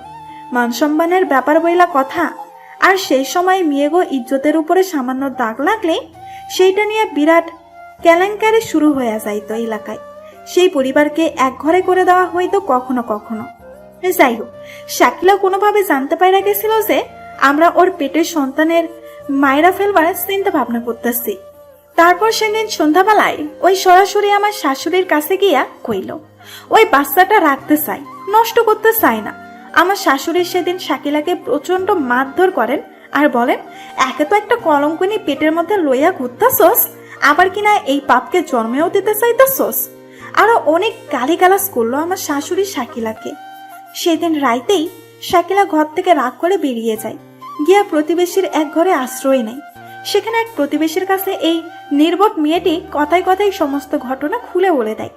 এটাও বলে সে বাচ্চাটি নষ্ট করতে চায় না বলেই ঘর থেকে বেরিয়ে এসেছে। শাকিলার করা প্রথম ভুলটা আমরা হয়তো ধামাচাপা দিয়া দিতে পারতাম, যেমনেই হোক, কিন্তু ও দ্বিতীয়বার যে ভুলটা করলো সেইটার জন্য চরম দুর্দিন চলে আসলো আমাগো কপালে। রাইতের মধ্যে আশেপাশে 10 গ্রাম রোডে যায় অমুক এলাকার অমুকের অবিবাহিতা মাইয়া আকাম কইরা পেট পাতায় ফেলছে। সকাল হইতেই ঝাঁকে ঝাঁকে লোক আমাগো উঠানে আইসা হাজির হইতে লাগলো, আমাগো মুখের উপরে থুতু ছিটানোর লাইকা। কেউ কেউ লাঠি সুটা নিয়ে আইসা ঘর দোর ভাঙ্গা ফেলতে চাইতেছে। এইরকম অবস্থা। সেদিন বিকেল বেলায় সালিশ বসলো গ্রামে এই ঘটনার মীমাংসার লাইগা। হাজার হাজার মানুষ আসলো তামাশা দেখার লাইগা। আগে তো তোমারে কইলাম সেই সময় এইসব বিষয় নিয়ে খুব কড়াকড়ি আইন ছিল সমাজে। এরকম ঘটনা ঘটলে সমাজ থেকে বিতাড়িত হওয়া ছাড়া আর কোনো উপায়ই থাকতো না। যাই হোক, সমাজের সবাই সলা পরামর্শ কইরা সিদ্ধান্ত নিল পরের দিন সূর্য ওঠার আগেই যেন আমাদের পরিবারকে এই গ্রাম তো কি আশেপাশের 10-20 গ্রামের তীর সীমানায়ও দেখা না যায়। আর শাকিলার এই অপরাধের জন্য শাকিলাকে একটা মোটা আম গাছের লাগে বাইন্দা 10 ঘা লাগানো হইল। শাকিলার মতো কলঙ্কিনীর মাইয়া জন্ম দেবার অপরাধে আমার শ্বশুরকে মাথা ন্যাড়া করে মাথায় আলকাতরা আর মুখে কালি লাগিয়ে সারা গ্রাম ঘুরানো হতো। সারা জীবন যে মানুষটা সম্মানের কথা আয় রোজগার করে সমাজে বাস করে গেল, সেই মানুষটাকেই একসময় এমন অপমানের মুখোমুখি হতে হবে তা হয়তো আমার শ্বশুর স্বপ্নেও ভাবেননি। তিনি শোকে দুঃখে অপমানে একদম পাথর হয়ে গেলেন সেই দিন থেকেই। যদি এটুকুতেই ঘটনা থেমে যেত তবুও না হয় হতো। তারপর তো ঘটলো আরেক কাহিনী। নিজের ভুলের জন্য নিজের বাবাকে, পরিবারকে এত কথক্য ভাষায় গালিগালাজ, এত অপমান, এত অপদস্থ হতে দেখে শাকিলা সেই গ্লানি আর নিতে পারল না। সেই রাতেই ওই উঠানের কোণে বড় পেয়ারা গাছটার সাথে গলায় ফাঁস দেয়। যা যা নেওয়ার মতো ছিল সব নিয়ে ব্যাগটা গুছিয়ে ফজরের আজানের পরপরই আমরা সবাই বেরিয়ে আসি যার ঘর থেকে। কই যাব, কই থাকবো, কি খাবো কিছুই জানি না তখন। শুধু এইটুকু জানতাম এখানে আর আমাগো জায়গা নাই, আমাগো দেশান্তরী হইতে হইব। সবাই যার মতো বস্তা বুকসা লইয়া বাহির হইয়া আসলেও শাকিলা আসলো না। আমার শাশুড়ি গজগজ করতে করতে শাকিলার ঘরের দিকে চলে গেল ওরে আনতে। আর এদিকে আমি বোতলে কইরা পানি নেওয়ার লাইগা কলপারে গেলাম। কলপারে পেয়ারা গাছটায় শাকিলার ঝুলন্ত লাশটি সবার প্রথমে আমিই দেখি। তারপর আর কি, আমার চিৎকার শুনে সবাই কলপারে ছুটে আসে।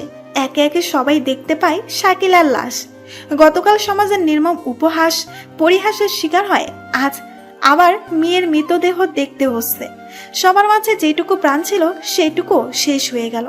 আমার শাশুড়ি মাথায় হাত দিয়ে বসে পড়লেন। শ্বশুর মশাইকে দেখে তো মনে হচ্ছিল আশেপাশে কি ঘটছে না ঘটছে তিনি আর কিছুই বুঝতে পারতেছেন না। আসলে তিনি তখন মানসিকভাবে একদমই স্বাভাবিক ছিলেন না। এদিকে সকাল হবার আগে গ্রাম ছাড়তে হবে, অন্যদিকে নিজেদের একমাত্র বোনের মৃত্যুর শোক পালন করবে, নাকি মৃতদেহের কি ব্যবস্থা করব সেটাই ভাবতে ভাবতেই তোমার বড় ভাসুর আর আমিও দিশাহারা হইয়া যাই।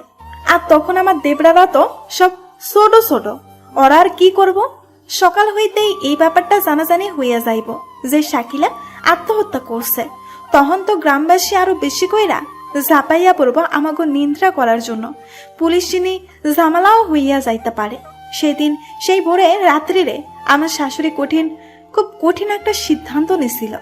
শাকিলার মৃতদেহ না দেখার ভান কইরা রাতের আধারেই ওই বাড়ি সাইরা চলে আসি আমরা চিরতরে। আম্মা আমাকে সংসারে প্রত্যেকটা মানুষের মাঝে ঘোষণা কইরা দিছিল ওই দিনের পর থেকে কেউ যেন শাকিলার নামটা মুখে উচ্চারণও না করে। কেউ যদি আর শাকিলার কথা জিকির করছে তাহলে আম্মা নিজ হাতে তারে কোতল করব। বারবার বইলা দিছে আমাকে ভবিষ্যৎ প্রজন্ম যাতে এই কলঙ্কের কথা কখনো না জানে। আমারও নিজেদের আত্মগ্লানি ভুলে থাকাবার লাইগা শাকিলার নামে ইতিহাসটাকে নিজেকে মধ্যেই দাফন কইরা দিচ্ছিলাম। ওই আইসকে তুমিই প্রথম জানলা, আমাকে কোনো পোলাপাইন বা আমার অন্য কোনো জায়রা কিন্তু এই ব্যাপারে এখনো কিছুই জানে না। এই যে এই ভিটা মাটি যেটাতে এখন আমরা আছি, এটা ছিল আমাকে শাশুড়ির দূর সম্পর্কের একটা মামার পৈতৃক সম্পত্তি। এইখানেই আমাকে শাশুড়ি মা তার 5 ছেলে বউ আর স্বামীকে নিয়ে উঠছিল 21 বছর আগে। সেই সময় আমার ওই মামা আসছিল শস্যাশায়ী, তাকে দেখাশোনা করার জন্য তখন কেউই ছিল না। ওনার মা মরা বড়লোক ছেলেপিলেরা সব বিলেতে চইলা গেছিল আত্মরা বাপটাকে রাইখা। আমাকে তখন দরকার আসছিল একটা আশ্রয়, আর সেই নানার তখন দরকার আসছিল সেবা করার মানুষ, কথা কওয়ার জন্য মানুষ। তাই এই বাড়িতেই উইঠা যায়। 3 থেকে 4 বছর রোগে সুগে ভুগে সেই নানা মারা যায়, আর যাওয়ার আগে তার সহায় সম্পত্তি পোলাগো নামে না কইরা আমার শাশুড়ির নামে দিয়া যায়। নানার বড়লোক বিলেতি পোলারাও আর এইটা নিয়ে ক্যাসাল করে নাই কখনো। বৃদ্ধকালে বাবার ড্রাইভার এড়াতেই পারছিল, এটাই ধেরা ছিল তাদের কাছে। নানা শ্বশুর মইরা যাওয়ার কয়েকদিন পরেই আমার শাশুড়িও মইরা যায়। তয় একটা কথা জানো রাকা, শ্বশুর মইরা যাওয়াতে কিন্তু আমরা সবাই খুশি হয়েছিলাম। তুমি কি কখনো শুনেছো কোনো স্ত্রী তার স্বামীর মৃত্যু কামনা করে? আমার শাশুড়ি কিন্তু এইটাই করছিল। প্রতি ওয়াক্ত নামাজ শেষে তিনি আল্লাহর কাছে চাইতেন যেন আল্লাহ তার স্বামীকে এই দুনিয়া থেকে মুক্তি দেন, কারণ মানুষটার কষ্ট চোখে দেখবার মতো ছিল না। শাকিলায় সেই ঘটনা আব্বার মস্তিষ্কে সেই প্রভাব ফেলছিল। সেইটা থেকে তিনি আর বার হইতে পারেন নাই এই জীবনে। দিন দিন তার অবস্থা অনেক খারাপ হইতাছিল। ঠিক মতো খাইতেন না, গোসল করতেন না, শরীরে নানা রকম রোগ বাসা বাঁধতেছিল। মাঝে মাঝে নিশ্চুত রাইতে শাকিলা করতে করতে ঘর থেকে বাইর হইয়া যাইতেন। জীবনের শেষ সময়টুকু উনারে তো শিকল দিয়া বাইন্দা ঘরে বন্দি করে রাখতে হয়েছিল। সবাই বুঝছিলেন একমাত্র মৃত্যুই আব্বাকে দুনিয়ার এই আজব থেকে মুক্তি দিবার পারবো। হায় রে জীবন, সেই যে সেই থেকে আমাগো শাশুড়ি একটু একটু একটু একটু করে এই সংসারটা গইরা তুলছে। অহন আমরা এই এলাকার সবচেয়ে অবস্থান সম্পন্ন কৃষক ঘরের বউ। আমার শাশুড়ি বেশ শক্ত মনের মানুষ হইলেও শাকিলার ব্যাপারটা শাশুড়ি আম্মাকেও মানসিক রোগী বানাইয়া দিছে। এখন উনি মনে করেন কন্যা সন্তান মানেই পাপ, কলঙ্ক। উনি যে পাপের বোঝা মাথায় নিয়ে ঘুরতাছে, ওনার সরল সোজা স্বামী যেই পাপের বোঝা সইতে না পাইরা পাগল হইয়া একসময় মারা গেল। উনি চাই না উনার কোনো পোলার লগে বা পোলার বইয়ের লগে এই ঘটনা কখনো ঘটুক। তাই উনি আমাদের মেয়ে বাচ্চা নিবার দেয় না। আমি জানি এটা ঠিক না, কিন্তু সবকিছু তো আমার চোখের সামনেই ঘটছে রে রাখা।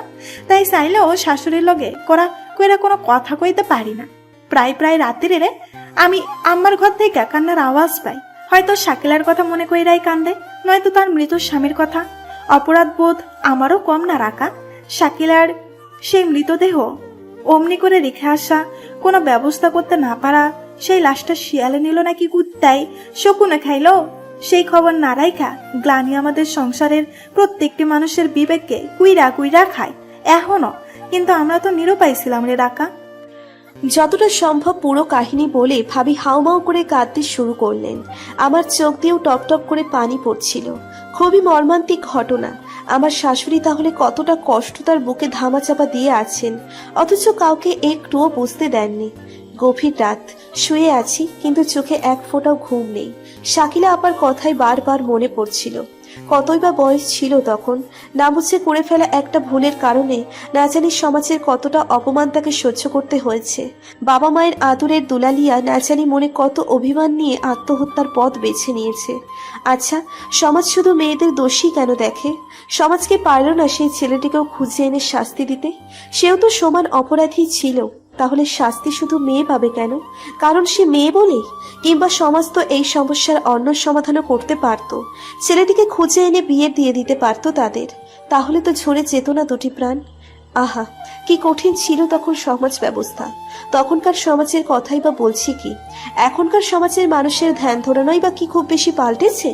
এখনকার সমাজ ব্যবস্থা তো আরো খারাপ। বিপদে পড়লে মানুষকে ধিক্কার দিতে জানে, অপমান লাঞ্ছনা করতে জানে এই সমাজ। আবার সেই মানুষটি যখন তাদের দেওয়া অপবাদের বোঝা নিতে না পেরে আত্মহত্যা করে বসে, তখন ঠিক এই সমাজই আবার সেই মৃত মানুষটির জন্য সহানুভূতির সহমর্মিতা দেখাতে আসে। বাহ, তবে একটা ব্যাপার তো পরিষ্কার হয়ে গেলাম, আমার শাশুড়ি ঠিক কী কারণে মেয়ে সন্তান চান না। আমি ভাবলাম আমি যদি ওনাকে ভালো করে বোঝাতে পারি যে একজন খারাপ হলেই যে সবাই খারাপ হবে, এমন তো কথা নাই। ভালো করে শিক্ষা দিলে, চোখে চোখে রাখলে, ভালো মন্দ বোঝার ক্ষমতা তৈরি করে দিলে নিশ্চয়ই সব মেয়ে শাকিলার মতো ভুল করবে না। কিন্তু তা না করে মেয়ে জন্ম দেওয়াই যদি বন্ধ করে দেন, এটা কেমন হলো? উনি যেটা করছেন সেটা তো আসলে ভুল, অন্যায়, এটা উচিত না। শাশুড়ি নিশ্চয়ই আমার কথা মানবেন। আমার অবুঝ মনে আর তর সইল না। একটুও দেরি না করে তখনই ঘুমন্ত রাসেলের পাশ ঘেঁষে চুপিসারে নেমে চলে গেলাম শাশুড়ির ঘরের দিকে। 2 বার টোকা পড়তেই শাশুড়ি দরজা খুলে দিলেন। হয়তো উনি জেগেই ছিলেন। আমাকে দেখে উনি কিছুটা অবাক হয়ে চেয়ে রইলেন, মুখে কিছু বললেন না। আমি ঘরে ঢুকেই কোনো রকম ভনিতা না করে নরম গলায় আম্মাকে বোঝাতে শুরু করে দিলাম, দেখেন আম্মা, মেয়ে সন্তান কিন্তু অভিশাপ না কোনোভাবেই। কন্যা সন্তান আল্লাহর নেয়ামত। আল্লাহ যদি নিজে আমাদের এই নেয়ামত দিতে চান আর আমরা যদি নিতে অস্বীকার করি, সেটা কত বড় পাপ হবে বলেন তো। আম্মা, দুর্ঘটনা তো ঘটেই যায় কোনো না কোনোভাবে। এখন আমরা যদি একটা ঘটনাকে কেন্দ্র করে। কথার মাঝখানে আমাকে থামিয়ে দিয়ে শাশুড়ি গলায় বেশ বিরক্তি নিয়ে বললেন, এত রাত্রিরে তুমি আইসো আমারে ওয়াজ শুনাইতে? তুমি কইতে কি চাও সেইটা সোজাসুজি কইয়া বিদায় হও এখন বৌমা, আমি ঘুমামো। আমি বেশ কাতর গলায় ফস করে বলে বসলাম, আম্মা, আমি শাকিলা আপার ব্যাপারে সব জানি, কিন্তু আমি বলতে চাচ্ছিলাম যে সবাই যে শাকিলা আপার মতো। কি কি কইলা তুমি? শাকিলা? শাকিলার ব্যাপারে তুমি কি জানো? কি জানো? হ্যাঁ, কি জানো? কার এত সাহস আমার বাড়িতে থাইকা আমার বংশের কলঙ্ক ছড়াই? আজ আমি দেখা সারমু। এই মাইয়া, এই কার কাছ থেকে শুনছো এইসব কথা? কও, এক্ষুনি নাম কও। এত রাতে শাশুড়ির এমন হাঁক ডাকে পাশের ঘরে থাকা বড় ভাসুর ও বড় চা দৌড়ে এলেন। রাসেলা ঘুম ভেঙে দৌড়ে চলে এলো মায়ের কাছে। মেজো ভাসুর হয়তো বাহিরে বেরিয়েছিল কোনো কারণে। মায়ের ঘরে আলো দেখে আবার শোরগোল শুনে সেও দ্রুত চলে আসলো এই ঘরে। সবাই হতভম্ব হয়ে দাঁড়িয়ে বুঝতে চেষ্টা করছে এখানে ঘটেছেটা কি। রাগের চোটে আমার শাশুড়ির মুখ দিয়ে কথার সাথে সাথে ফেনাও বেরিয়ে আসছে, যার কারণে তিনি এক নিঃশ্বাসে কি সব বলে যাচ্ছেন কোনো কথাই বোঝা যাচ্ছে না। তবে কোনো না কোনো কাণ্ড ঘটিয়ে আমি যে শাশুড়িকে রাগিয়ে দিয়েছি, এটা এই ঘরে সদ্য আসা 4টি প্রাণী বেশ বুঝতে পারছিল। তারা একবার আমার দিকে তাকাচ্ছে প্রশ্নবোধক দৃষ্টিতে। আমার কাছ থেকে কোনো সাড়া না পেয়ে আবার মায়ের দিকে তাকিয়ে বুঝতে চেষ্টা করছেন তাদের মা এক নাগাড়ে কি বলে যাচ্ছেন। এদিকে আমি ভয়ে ঘরের এক কোণে জড়সড় হয়ে দাঁড়িয়ে থরথর করে কাঁপছি। শাশুড়ির রাগ আমি নিত্যদিনই দেখি, এটা কোনো ব্যাপার না, কিন্তু আমার জীবনে এই প্রথমবারই শাশুড়িকে এত পরিমাণ রাগতে দেখছি আমি। যদিও বড়চা আমাকে প্রথমেই নিষেধ করে দিয়েছিল শাকিলা আপার ব্যাপারে কারোর সাথে কোনো কথা না বলতে, কিন্তু আমি ভেবেছিলাম আমি যদি শাশুড়িকে ঠিকভাবে বোঝাতে পারি তাহলে কাজ হয়ে যাবে। কিন্তু আমার চিন্তা ভাবনার হিতে বিপরীত করে উনি যেভাবে রেগে যাবে একদম বুঝতে পারিনি। আসলে আমি হয়তো একটু বেশি আবেগপ্রবণ হয়ে গিয়েছিলাম। এতক্ষণে আমার শাশুড়ি কিছুটা স্পষ্টভাবে কথা বলতে সক্ষম হলেন। বড় বউ আর ছেলেদের উদ্দেশ্য করে এক নাগাড়ে বলে যাচ্ছেন, ক ক তোরা কে শাকিলার সম্পর্কে পাকনা মাইয়াডারে কইছস? ক, কার এত সাহস? কে আমার মুখে কালি মাখবার চাস? এক্ষুনি। শাশুড়ির মুখ থেকে শাকিলা আপার কথা শোনা মাত্র দেখলাম আমার স্বামী, যা ও 2 ভাসুর সবাই একদম পাথরের মতো জমে গেলেন। তাদের মুখ শুকিয়ে গিয়ে চোয়াল ঝুলে পড়ল। তার মানে আমি ছাড়া এখানকার প্রত্যেকেই শাকিলা আপার কথা উঠলে মায়ের এই ভয়াবহতার কথা জানেন। কি ভুলটাই না আমি করে ফেলেছি শাশুড়ির সাথে শাকিলা আপার ব্যাপার নিয়ে কথা বলতে এসে। আমার প্রচুর কান্না আসতে লাগলো। এবার শাশুড়ি আমার দিকে ফিরে বললেন, ওরা তো কইব না জানি। এই মাইয়া, তুই ক, কে তোর কানে এসব দিছে? না কইলে এক্ষুনি তোর পেটে লাত্তি মাইরা তোর মাইয়া পয়দা করার খাইশ মিটাই দিব। এবার আমি 2 হাতে পেট ঢেকে সত্যি সত্যি ঝরঝর করে কেঁদে ফেললাম। শাশুড়ি যেভাবে ধরেছেন আমার মুখ থেকে নাম বের না করে ছাড়বেন না। আর নাম না বললে আমার পেটের বাচ্চাটার ক্ষতি করতেও উনি দ্বিধাবোধ করবেন না বলে আমার মনে হচ্ছে না। আমি কাঁদতে কাঁদতে মুখ তুলে বড় চায়ের দিকে তাকালাম। বেচারির অবস্থা তো আমার চেয়েও খারাপ। দেখে মনে হচ্ছে ওনার নামটা নেওয়ার সাথে সাথেই উনি মূর্ছা যাবেন। চোখের ইশারায় উনি ওনার নাম না বলার জন্য মিনতি করে যাচ্ছেন আমার কাছে বারবার। এদিকে শাশুড়ি বারবার তাড়া দিচ্ছেন কে আমার কাছে শাকিলা আপার ব্যাপারে বলেছে নাম বলার জন্য। আমি চোখটা বন্ধ করে নিয়ে এক মুহূর্ত ভাবলাম, তারপর মুখটা শক্ত করে একজনের দিকে আঙ্গুল তুলে দেখিয়ে দিলাম। শিকারের পরে খাওয়ার লোভে হিংস্র প্রাণীর চোখ যেভাবে চকচক করে ওঠে, প্রশ্নের উত্তর পেয়ে আমার শাশুড়ির চোখেও ক্রোধে চকচক করে উঠল। তিনি এক লাফে ঘর থেকে বের হয়ে উঠানে রাখা লাকড়িগুলোর থেকে একটা শক্তপোক্ত কাঠের চালা নিয়ে আসলেন। কেউ কিছু বুঝে ওঠার আগেই রাসেলের উদালা পিঠে শরীরের সমস্ত শক্তি দিয়ে এক ঘা বসিয়ে দিলেন। আমি সাথে সাথে চোখ বন্ধ করে মাথা চেপে ধরে চিৎকার দিয়ে উঠি। শাশুড়ি রাসেলের পিঠে আর এক ঘা বসাতে যাবেন, তখনই আমার ভাসুরেরা মাকে আটকায়। একজন হাত থেকে লাঠিটা নিয়ে বাহিরে ছুঁড়ে ফেলে দেয়। রাসেল মূর্তির ন্যায় কিং কর্তব্য বিমূঢ় হয়ে এক দৃষ্টিতে আমার দিকে চেয়ে আছে। সেই দৃষ্টিতে কি ছিল? বিস্ময়, ভয়, ক্রোধ, ঘৃণা, নাকি বেদনার নীল ছায়া, তা আমি বুঝতে ব্যর্থ হলাম। কঠিন এই আঘাতের পরেও তার মুখে বরাবরের মতো কোনো প্রকার অভিব্যক্তি নেই। হ্যাঁ, যাকে বাঁচাতে গিয়ে আমি আমার স্বামীর দিকেই আঙ্গুল তুলে দিয়েছিলাম। আবেগের বশে শাশুড়িকে বোঝাতে আসা আমার ভুলের ফলভোগ আমার স্বামী করলো। কিছুক্ষণ দাঁড়িয়ে থেকে রাসেল হঠাৎ মাথা নত করে বাহিরে চলে গেল। ও যখন পেছন ফিরে যাচ্ছিল, লক্ষ্য করলাম ওর পিঠ বেয়ে কেটে যাওয়া তাজা ক্ষতস্থান থেকে ফিনকি দিয়ে ফোঁটা ফোঁটা রক্ত পড়ছে। দেখে আমার গাটা শিউরে উঠল। অমসৃণ কাঠের লাকড়ি হওয়ায় সেটার আঘাতে রাসেলের পিঠের মাঝামাঝি কেটে গিয়ে একদম ছেঁড়াবেড়া হয়ে গেছে। এদিকে আমার যা আমাকে ধরে আমার ঘরের দিকে নিয়ে গেলেন। শাশুড়িকে আমার বড় দুই ভাসুর মিলে শান্ত করার চেষ্টা করছেন। যেতে যেতে ওনার গজরানো এখনো বেশ শুনতে পাচ্ছি আমি। সবচেয়ে আদর সোহাগ দিয়া আমি তোরেই পালছিলাম, তোরে লেখাপড়া শিখাইয়া শিক্ষিত করছি এই দিন দেখার লাইগা। নিজে নিজে বিয়া করে লইয়া আইসোস, মাইনা নিছি। এখন বইয়ের কথাই চইলা তুই মার আর নিজের মরা বইনের বদনাম করিস বইয়ের কাছে। এত সাহস তোর, বংশের কলঙ্কের কথা জানে জনে বইলা বেড়াস। ওরে আমি ভালা ভাবছিলাম, এখন দেই এই ছোট পোলাটাই সবচেয়ে খারাপ হইছে, মায়ের আদেশ অমান্য করে। সারা রাত কেটে গেল, রাসেল আর ঘরে ফিরল না। চোখ বন্ধ করতেই রাসেলের কাটা পিঠটা চোখের সামনে ভেসে আসছে শুধু। আমার কলিজাটা পুড়ে পুড়ে ছারখার হয়ে যাচ্ছে। রাসেল ঘরে না আসাতে একদিক থেকে ভালোই হয়েছে, ওর সামনাসামনি হতে হয়নি আমাকে। নিজের কাছে নিজেকে এত ছোট লাগছে। সকালে ওর সামনে আমি কোন মুখে দাঁড়াবো আর কি বলবো, সেটা চিন্তা করতে করতে রাতটা নির্ঘুম কাটিয়ে দিলাম। মাঝে মাঝে সবচেয়ে কাছের মানুষটার সামনাসামনি করাটাই বুঝি পৃথিবীর সবচেয়ে কঠিন কাজগুলোর মধ্যে একটি হয়ে যায়। সকালে দরজা খুলতেই উঠানে একটা দৃশ্য চোখে পড়তেই আমার মনের মেঘ অনেকটাই কেটে গেল। বৃষ্টি রোদে গা এলিয়ে রাসেল একটা পিঁড়িতে বসে আছে। আমার শাশুড়ি ওর পিঠে হলুদ আর কি লাগিয়ে দিচ্ছেন, আর একটু পরপর আঁচলে নিজের চোখ মুছে চলেছেন। সারাটা দিন চলে গেল, রাসেলের সাথে কথা হলো না। ওর সামনাসামনি হয়নি যে তা না, কিন্তু ওকে দেখলেই আমার ভেতরটা কেমন মিহিয়ে যাচ্ছিল। আর রাসেলও নিজে থেকে আমার সাথে কথা বলার কোনো আগ্রহ প্রকাশ করলো না। সন্ধ্যায় বাজার থেকে ঘরে ফিরতেই আমি আর থাকতে পারলাম না। রাসেলের হাতটা খপ করে ধরে বললাম, প্লিজ আমাকে মাফ করে দাও। আমি ভয় পেয়ে তোমার নামটা বলে ফেলেছি, আমার জন্যই তো তুমি ওইভাবে মার খেলে। রাসেল ওর হাতের উপর থেকে আমার হাতটা সরিয়ে নিয়ে অত্যাধিক শীতল কণ্ঠে বলল, রাকা, আমার এটাতে কোনো কষ্ট নেই যে আমি আমার মায়ের হাতে মার খেয়েছি। আমার কষ্ট এটাই, তুমি শাকিল আপার কথা তুলে আমার মাকে কষ্ট দিয়েছ। তোমাকে আমি বলেছিলাম তুমি এই নামটা মুখে নিবে না, কিন্তু তুমি কি করলে? তুমি ঠিক আমার মায়ের সামনে গিয়েই শাকিল আপার কথা তুললে। আমি না বুঝতে পারিনি ঠিক, আমি তো। শাট আপ রাকা, জাস্ট শাট আপ। তোমার কোনো কৈফিয়ত আমি শুনতে চাই না। আমি কি তোমাকে কিছু বলেছি রাতের ব্যাপারে? বলিনি তো। আমার মাথা গরম হলে তুমি আমার কে সেটাও ভুলে যাব।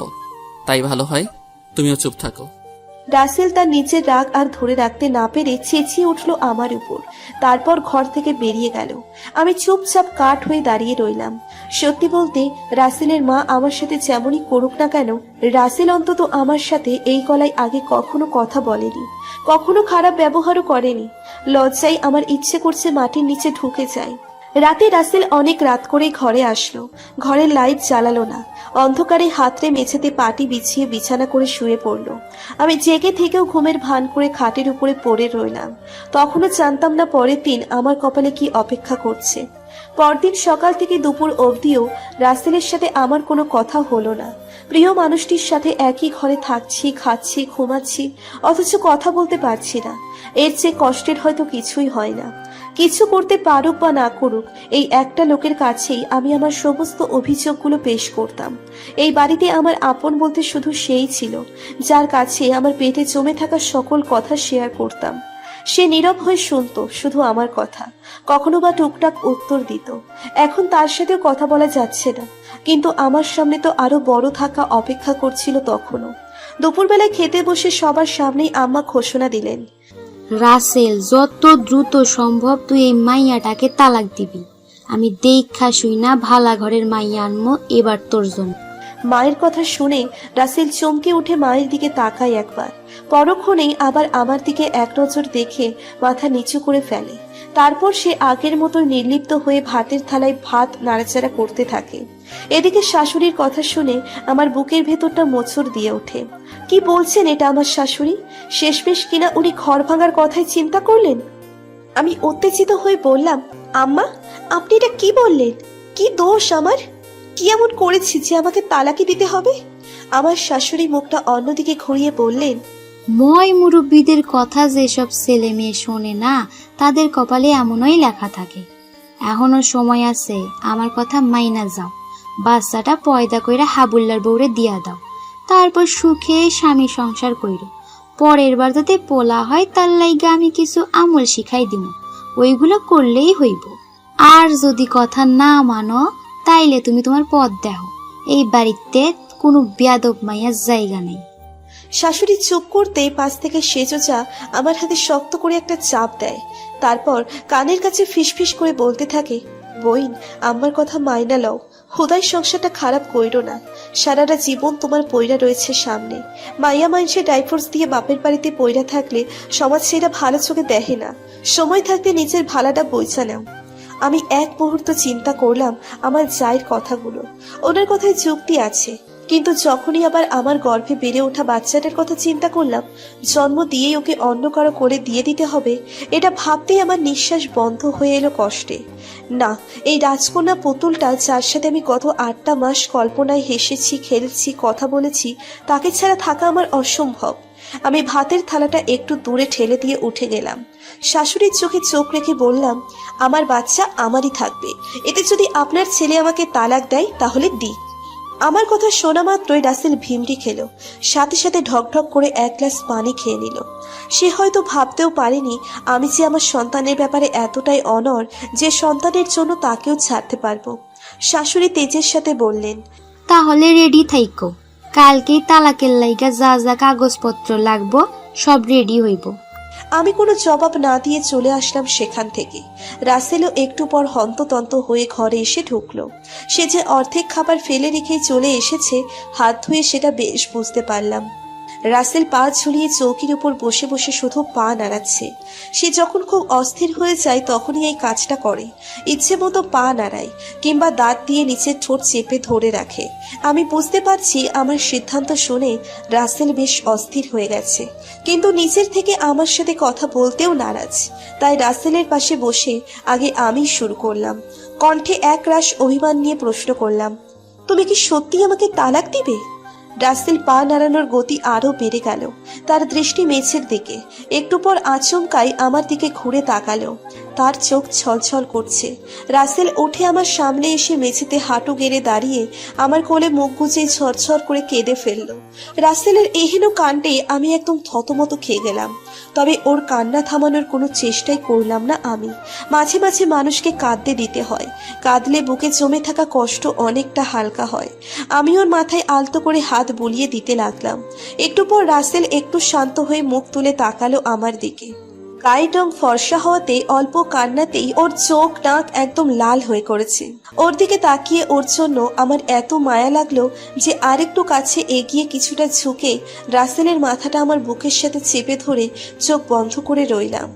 আহ, প্রিয় মানুষটার সংস্পর্শে এসে এই মুহূর্তে আমি স্বর্গীয় সুখ অনুভব করতে লাগলাম। এভাবে কিছুক্ষণ থাকার পর রাসেল অনেকটাই স্বাভাবিক হয়ে এলো। আমার 2 হাত ওর হাতের মুঠোয় নিয়ে মিনতি করে বলল, রাকা প্লিজ, তুই মায়ের কথাটা মেনে নাও। আমাদের মেয়ের তো কোনো ক্ষতি হচ্ছে না, আর আমরা ওকে মেরেও ফেলছি না। হাবুলের বউয়ের কাছে যদি তুমি দাও, তাহলে তো আমাদের চোখের সামনেই তো বড় হবে ও। তোমার যখন ইচ্ছে তুমি ওকে দেখে আসবে। বাবুকে ভালোভাবে লালন পালনের জন্য এক্সট্রা খরচাও না হয় তুমি মাকে লুকিয়ে দিয়ে আসবা হাবুলের বউয়ের হাতে। দেখবা আমাদের বাচ্চার এতটুকু অবহেলা হবে না। তুমি মার কথাটা শুধু মেনে নাও একবার রাকা, আমাদের সংসারটা বেঁচে যাবে। রাসেলের কথা শুনতে শুনতে আমার বোনটা বেশ উদাস হয়ে গেল। তবুও মুখে জোর করে হাসি টেনে বললাম, ধুর, তুমি এত চিন্তা করো না, আমরা ঠিক থাকলে সব ঠিক থাকবে। আমা বলছে দেখেই কি ডিভোর্স করিয়ে দিবে নাকি বোকা? ওইটা তো আমাকে ভয় দেখানোর জন্য বলছে। রাকা, তুমি আমার মাকে চেনো না, উনি যা বলেন তাই করেন। আমার ভয়টা এখানেই রাকা, উনি কোনো আদেশ করলে আমি ফেলতে পারবো না। রাকা প্লিজ, তুই মায়ের কথাটা মেনে নাও না। আমি এবার বেশ বিরক্ত হলাম, আবার একই সাথে নিজেকে খুব অসহায় লাগতে লাগলো। আর কত বোঝাবো আমি এদের, আর কত? রাসেল, তুমি তো বাবা, কিংবা তোমার মা তো দাদি, তাই হয়তো এই বাচ্চার প্রতি টানটা তোমাদের মধ্যে অতটা নাই যতটা আমার মধ্যে আছে। আমি তো মা, ওকে আমি প্রতিটা দিন প্রতিটা মুহূর্তে আমার নিজের মধ্যে অনুভব করেছি, এখনো করি। ওর তিলে তিলে বেড়ে ওঠা, ওর নড়াচড়া, ওর অস্তিত্ব আমি অনুভব করি। আমি কি করে পারি আমার শরীরের মধ্যে বেড়ে ওঠা এই ছোট্ট দেহটাকে নিজের থেকে আলাদা রাখতে, বলো? 2 চোখ ভর্তি অভিমান নিয়ে রাসেল আমার থেকে সরে গিয়ে উঠে দাঁড়ালো। দেখতে দেখতে ওর অভিমান ক্রমশ রাগে পরিণত হচ্ছে। একসময় তার স্বরে চেঁচিয়ে উঠল, তাহলে তুই শুনবা না? শুনবা না আমার কথা? তোমার কথাই কথা, তোমার জেদি জেদ। তুমি আমাকে ছেড়ে যেতে রাজি আছো তাই না? আচ্ছা আচ্ছা ঠিক আছে, তবে তাই হবে, তাই হবে। বলতে বলতে ঘর ছেড়ে বের হয়ে যায় রাসেল। আমি রাসেলের যাওয়ার পারে চেয়ে চুপ করে বসেই রইলাম। আমার পিছুটান আমার সন্তান, রাসেলের পিছুটান রাসেলের মা, আর এই বিপরীত পিছুটানই আমাদের আলাদা করে দিচ্ছে। মনের কোণে কোথাও একটা আশা ছিল, হয়তো শাশুড়ি আমার ঘরটা ভাঙবেন না, কিন্তু সেই আশার প্রদীপও দপ করে নিভে গেল। রাতের বেলায় শুয়ে শুয়ে যখন শাশুড়ি মাকে উঠানে দাঁড়িয়ে ফোনে জোরে জোরে উকিল সাহেবের সাথে কথা বলতে শুনছিলাম, শাশুড়ি উকিলকে কালই একবার চক্কর লাগাতে বলছে আমাদের বাড়িতে। মেঝেতেই রাসেল শুয়ে আছে, সেও নিশ্চয়ই শুনছে মায়ের এসব কথা, কিন্তু তার কোনো প্রকার ভাবাবেগ প্রকাশ পেল না। আমার হাতে এখন 2টা পথ খোলা। আমাকে আমার সন্তানের খাতিরে এই সংসার ত্যাগ করতে হবে। 2, আমার শাশুড়ির কথা মেনে নিয়ে এই সংসারের মায়ায় পড়ে আমার সন্তানকে ত্যাগ করতে হবে। আমি চাইলেই আমার সংসার বাঁচাতে পারি, কিন্তু এভাবে আর কতদিন? শাশুড়ির এই অন্যায় আর কতকাল কে সহ্য করবে? একে একে আমার 4 জন যাই মুখ বুঝে সহ্য করে গেছে, আমি কি তাই করব? পরের বার যে আমার গর্ভে ছেলেই আসবে এমনও তো গ্যারান্টি নেই। কেন আমি আমার শাশুড়ির এই অন্ধ গোড়ামিকে প্রশ্রয় দিব? না, আমি হার মানব না, যা হবার হোক। আমার মনে আরো বেশি করে জেদ চেপে বসলো। চোখ বন্ধ করে শুয়ে আছি, হঠাৎ আমার মাথায় একটা চিন্তা খেলে গেল। একটু পরেই খুশিতে মনটা ভরে উঠল। যাক, আপাতত আমি মনে হয় তালাকটা আটকাতে পারবো। পরদিন সকাল হতেই রাসেল নাস্তা না করেই দোকানে চলে গেল। আমি বেশ বুঝতে পারি আমার মুখোমুখি খুব একটা হতে চাই না বলেই রাসেল আজকাল বেশিরভাগ সময় দোকানেই কাটিয়ে দেয়। এদিকে আমি উঠে স্বাভাবিকভাবে ঘরের দৈনন্দিন কাজকর্ম করতে লাগলাম। আমার জায়রা আমার দিকে একটু পর পর আর চোখে তাকাচ্ছে, আর যে যার মতো কাজ করছে। তাদের মুখোমুখি দেখে বুঝতে পারলাম তারা হয়তো আশা করেনি যে মেয়ের কপালে 2 দিন পরে তালাকনামার কাগজ ছুঁড়ে মারা হবে। সেই মেয়ের শোক পালন করা বাদ দিয়ে সকাল সকাল সংসারে নিত্যদিনের কাজকর্মে ব্যস্ত হয়ে যাবে। যাই হোক, আমি এদিক সেদিক মনোযোগ না দিয়ে ভাবলেশীনভাবে রুটি বেলে যাচ্ছিলাম। একটু পরেই রান্নাঘরে আসলেন আমার শাশুড়ি। রান্নাঘরে আমাকে দেখে যেন তিনিও একটু থমকে গেলেন। নিজেকে সামলে নিয়ে বললেন, এই মাইয়া, তুমি এখানে কি করো? যাও ঘরে যাইয়া নিজের মাল সাপানা গুছাও, একটু পরে উকিল আইব তোমার ভাগ্যের চাকা বদলাইতে। শাশুড়ির কথা শুনে আমি হাত ঝাড়তে ঝাড়তে উঠে দাঁড়ালাম। তারপর স্থির চোখে শাশুড়ির দিকে তাকিয়ে বেশ শান্ত গলায় বললাম, ঠিক আছে আম্মা, আমি মালসাপানা নিয়ে রেডি হচ্ছি। আপনিও নগদ 20 লাখ টাকা নিয়ে রেডি থাকেন, ওই যে মোহরানার টাকা আর কি। কত কত বললা তুমি ছোট বৌমা? শাশুড়ির চোখ যেন ঠিকরে বেরিয়ে আসতে চাইছে। আমি আবারও রিপিট করে ওনাকে টাকার অঙ্কটা শুনিয়ে দিলাম। উনি উত্তেজিত হয়ে কোমরে গোছা ফোনটা বের করে রাসেলকে কল দিয়ে দ্রুত বাড়িতে আসতে বললেন। আমার শাশুড়ির ধারণা আমি মিথ্যে বলছি, তাই নিজের ছেলের কাছ থেকে উনি নিজ কানে শুনে নিতে চান। আসলে আমার যখন কোর্ট ম্যারেজ করি তখন রাসেলই বুদ্ধি করে 20 লাখ টাকা দেনমোহর ধার্য করে। ওর চিন্তা ছিল যদি মা আমাদের বিয়েটা না মেনে নেন, যদি আলাদা করার কথা চিন্তাও করেন, তাহলে যেন অন্তত টাকার জন্য হলেও তিনি সম্পর্কটা মেনে নেন। আমার বিয়ে করে আসার পর কিছুদিন আমাদের উপর বেশ ঝড়ঝাপটা গেলেও আমাদেরকে আলাদা করার কথা শাশুড়ি তোলেনি, তাই কাবিনের টাকার পরিমাণও তখন তুলে ধরার প্রয়োজন হয়নি। সে জানতো রাসেলের সেই বুদ্ধিটাই আজ 3 বছর পরে সে কাজে লেগে যাবে। 20 লাখ টাকা দেবার মতো সামর্থ্য আমার শাশুড়ির এখনো হয়নি, তা আমি জোর দিয়ে বলবো। কিন্তু এইটুকু শিওর ছিলাম আমাকে তার ছেলের থেকে আলাদা করতে অন্তত তিনি এতগুলো টাকা কিছুতেই খরচ করবেন না। আল্লাহর রহমতে ওনার তো নাতির কোনো অভাব নেই, তো আমারও একার জন্য ওনাদের হক উনি নষ্ট করবেন না, যে সেটা জানা ছিল। আর এতগুলো টাকা খরচের যন্ত্রণা আমাকে সহ্য করার যন্ত্রণার চেয়ে অনেক অনেক বেশি হবে ওনার কাছে। সব শুনে চিন্তা ভাবনা করে তালাকের ব্যাপারটা তখনকার মতো মাটি চাপা দিয়ে দিলেন শাশুড়ি।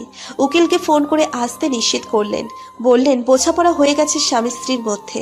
আমার যেন দুঃখের দিনগুলো শেষই হচ্ছিল না, একের পর এক অঘটন ঘটেই যাচ্ছে আমার সাথে, একটা শেষ হতেই অন্যটা শুরু। পরদিন দুপুরবেলায় গোসল করে পুকুর থেকে আসার সময় খাটেই বেকায়দায় পা পিছলে পড়ে গেলাম। কোনো রকমে গাছের একটা শিকড় দুহাতে আঁকড়ে ধরে রইলাম। কোনোভাবে আমার হাতটা যদি ছুটে যায় তো নিচেই আছে শ্যাওলা মাখা চোখা চোখা ইট পাথর গাছের গুঁড়ি, সেগুলো উপর দিয়ে স্লিপ করতে করতে পুকুরে পড়বো। বারবার উঠতে চেয়েও পারছিলাম না, পা ফসকে যাচ্ছিল। আমি চিৎকার করে ডাকতে লাগলাম সবাইকে, কিন্তু একটা মানুষও এলো না।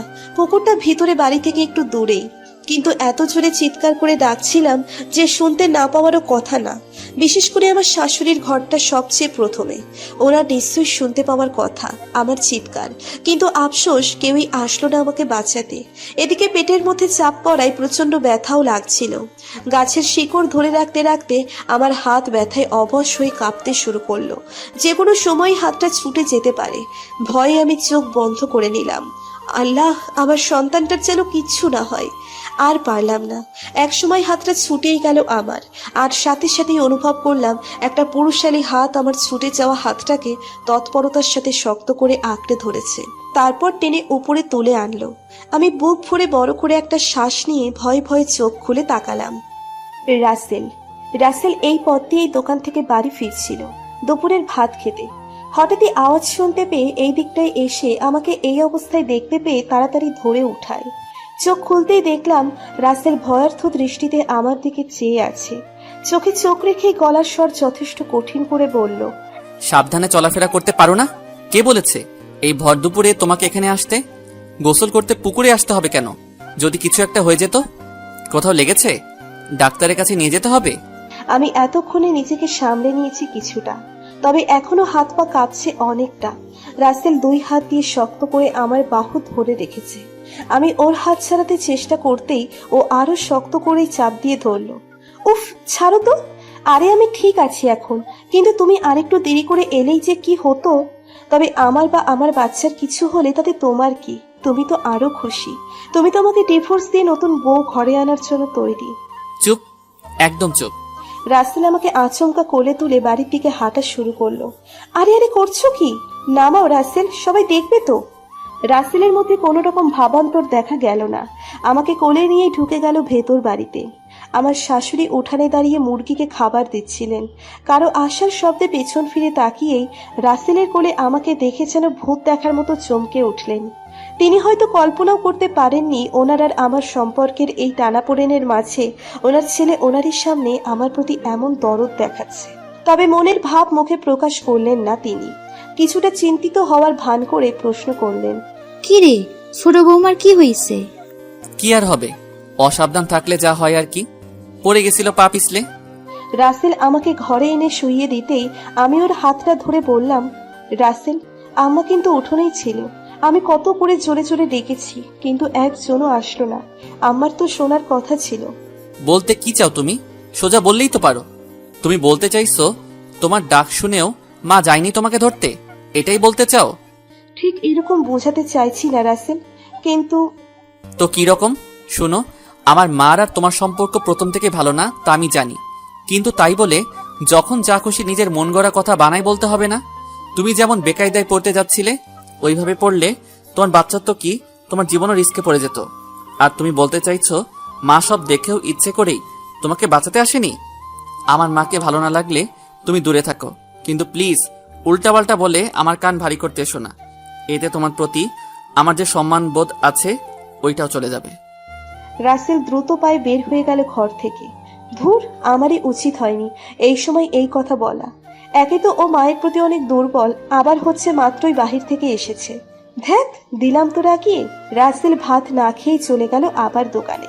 রাসেল চলে যেতেই বড় যা তড়িঘড়ি করে আমার ঘরে ঢুকলেন। এসে জিজ্ঞেস করলেন, কি হয়েছে? রাসেল গলা শুনলাম মনে হইল, না খেয়েই চলে গেল নাকি? আমি বড়চাকে খুলে বললাম সমস্ত ঘটনা। বড়চাও বলল, কাজটা তুমি ঠিক করো নাই রাখা, আস্তে না আস্তে নালিশ কইরা ফেলেছো। বড়চা আমার ঘর থেকে যাওয়ার আগে বেশ কয়েকবার করে জিজ্ঞেস করলেন আমি ঠিক আছি কিনা। ওনার মুখে কেমন একটা অপরাধী অপরাধী ভাব দেখতে পেলাম আমি, কারণ বুঝলাম না কিছুই, কিন্তু নিশ্চিত করে দিলাম যে আল্লাহর রহমতে ঠিকই আছি। রাসেল সাধারণত এত দেরি করে না কখনো, কিন্তু আজ রাতে ফিরতে অনেক সময় লাগাচ্ছে কেন বুঝলাম না। আমি ভেবে রেখেছি রাসেল আসলে যে করেই হোক ওর মনের ক্ষোভ দূর করব।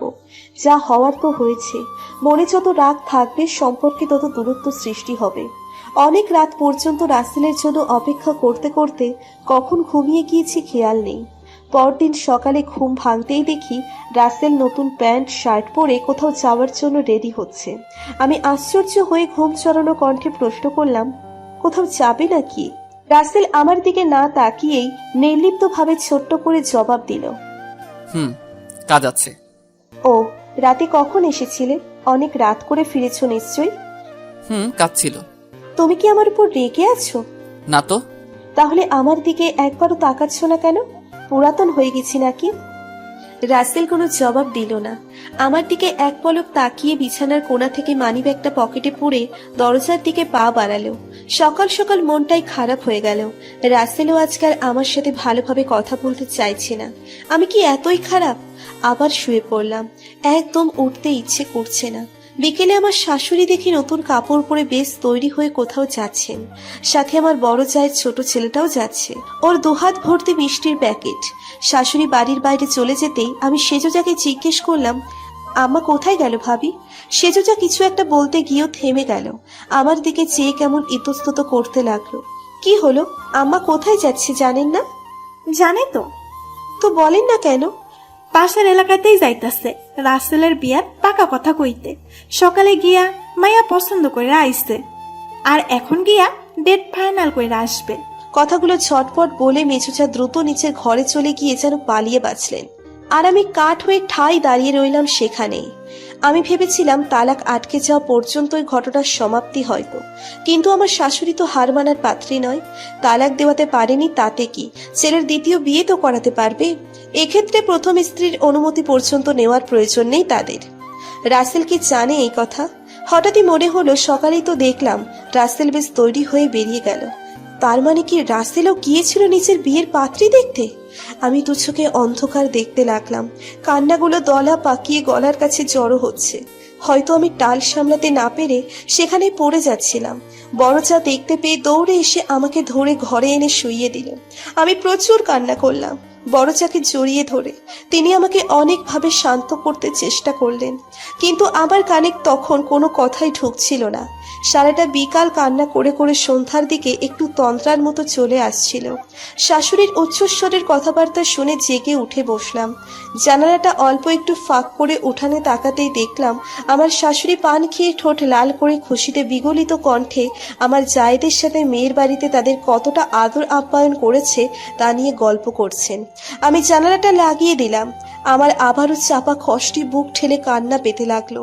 রাসেল কি করে পারলো আমাকে ছেড়ে অন্য কাউকে বিয়ে করার কথা ভাবতে? ছি, রাসেলের প্রতি অভিমান জমতে জমতে বুকের ভেতরটা একদম ভারী হয়ে উঠল। নিঃশ্বাস নিতেও যেন কষ্ট হচ্ছে। বালিশে মুখ গুজে কাঁদতে কাঁদতেই আবার ঘুমিয়ে গেলাম। খুব বেশি ঘুমিয়েছি বলে মনে হলো না। ঠাস করে দরজা খোলার শব্দে ঘুম ভেঙে গেল। রাসেল এসেছে ঘর্মাক্ত হয়ে। শার্টের বোতাম খুলতে খুলতে সে ফ্যানের নিচে এসে বসে। একটু স্থির হয়ে আমার দিকে তাকাতেই রাস চমকে উঠল। রাকা, কি হয়েছে তোমার? এ কি অবস্থা করেছো নিজের? কি হয়েছে বলো? লাল টকটকে চোখ, ফোলা নাক মুখ, এলোমেলো চুল, উদ্ভ্রান্ত দৃষ্টির এই রাকাকে আগে কখনো দেখেনি হয়তো রাসেল। রাসেল সহানুভূতির হাত বাড়িয়ে আমাকে ছুতে আসতেই আমি হিংস্র বাঘিনীর মতো ক্ষেপে উঠলাম। এক ধাক্কা দিয়ে রাসেলকে অনেকটা দূরে সরিয়ে দিলাম। রাসেল কোনো রকমের চেয়ারটা আঁকড়ে ধরে নিজেকে সামলালো। রাসেলের দু চোখ ভর্তি বিস্ময়। রাকা, এমন করছো কেন? কি হয়েছে বলবা তো? না বললে আমি কি করে বুঝবো? মায়ের সাথে আবার ঝগড়া করছো নিশ্চয়ই। চুপ, একদম ন্যাকামি করতে আসবেন না আপনি। সকাল সকাল এমন তৈরি হয়ে কোথায় গেছিলেন? হ্যাঁ, ভাবছেন আপনি বলবেন না তাই আমিও জানতে পারবো না? লজ্জা করে না? ভালোবেসে যে মেয়েকে বিয়ে করলেন 3 বছরে সেই মানুষটাকে আস্থা করে ফেলে দিয়ে এখন নতুন মেয়ে নিয়ে আসতে? মেয়ের বয়স তো শুনছি মাত্র 15। বাহ, রুচি আপনার এত নিচে নেমে গেছে। কিসে কমতে রেখেছিলাম আমি আপনার? দোষ শুধু একটাই, আপনার মায়ের অন্যায় আবদার মেনে নেইনি, তাই তো? আপনার মায়ের সব কথা অক্ষরে অক্ষরে পালন করলে তবেই আমি ভালো, নয়তো না। এতই যদি মায়ের কথায় উঠবোস করবেন তাহলে বিয়ে করলেন কেন তখন? কেন? হাউমাউ করে কাঁদতে শুরু করলাম। আর কোনো কথা বের হচ্ছে না মুখ দিয়ে আমার। হাত পা কাঁপছে থরথর করে রাগে। রাসেল এগিয়ে এলো আমার দিকে। শান্ত হও, শান্ত হও প্লিজ রাকা। আমি তোমার কথা কিচ্ছু বুঝতে পারছি না। বাড়িতে কি নতুন করে কিছু হয়েছে? আমি তো কিছুই জানি না। মাত্রই ফিরলাম ঢাকা থেকে। আর সকালে তো ঢাকা যাওয়ার জন্যই তৈরি হলাম। আজ কি বার বলো তো? আজ তো দোকানের মাল আনতে গিয়েছিলাম ঢাকা।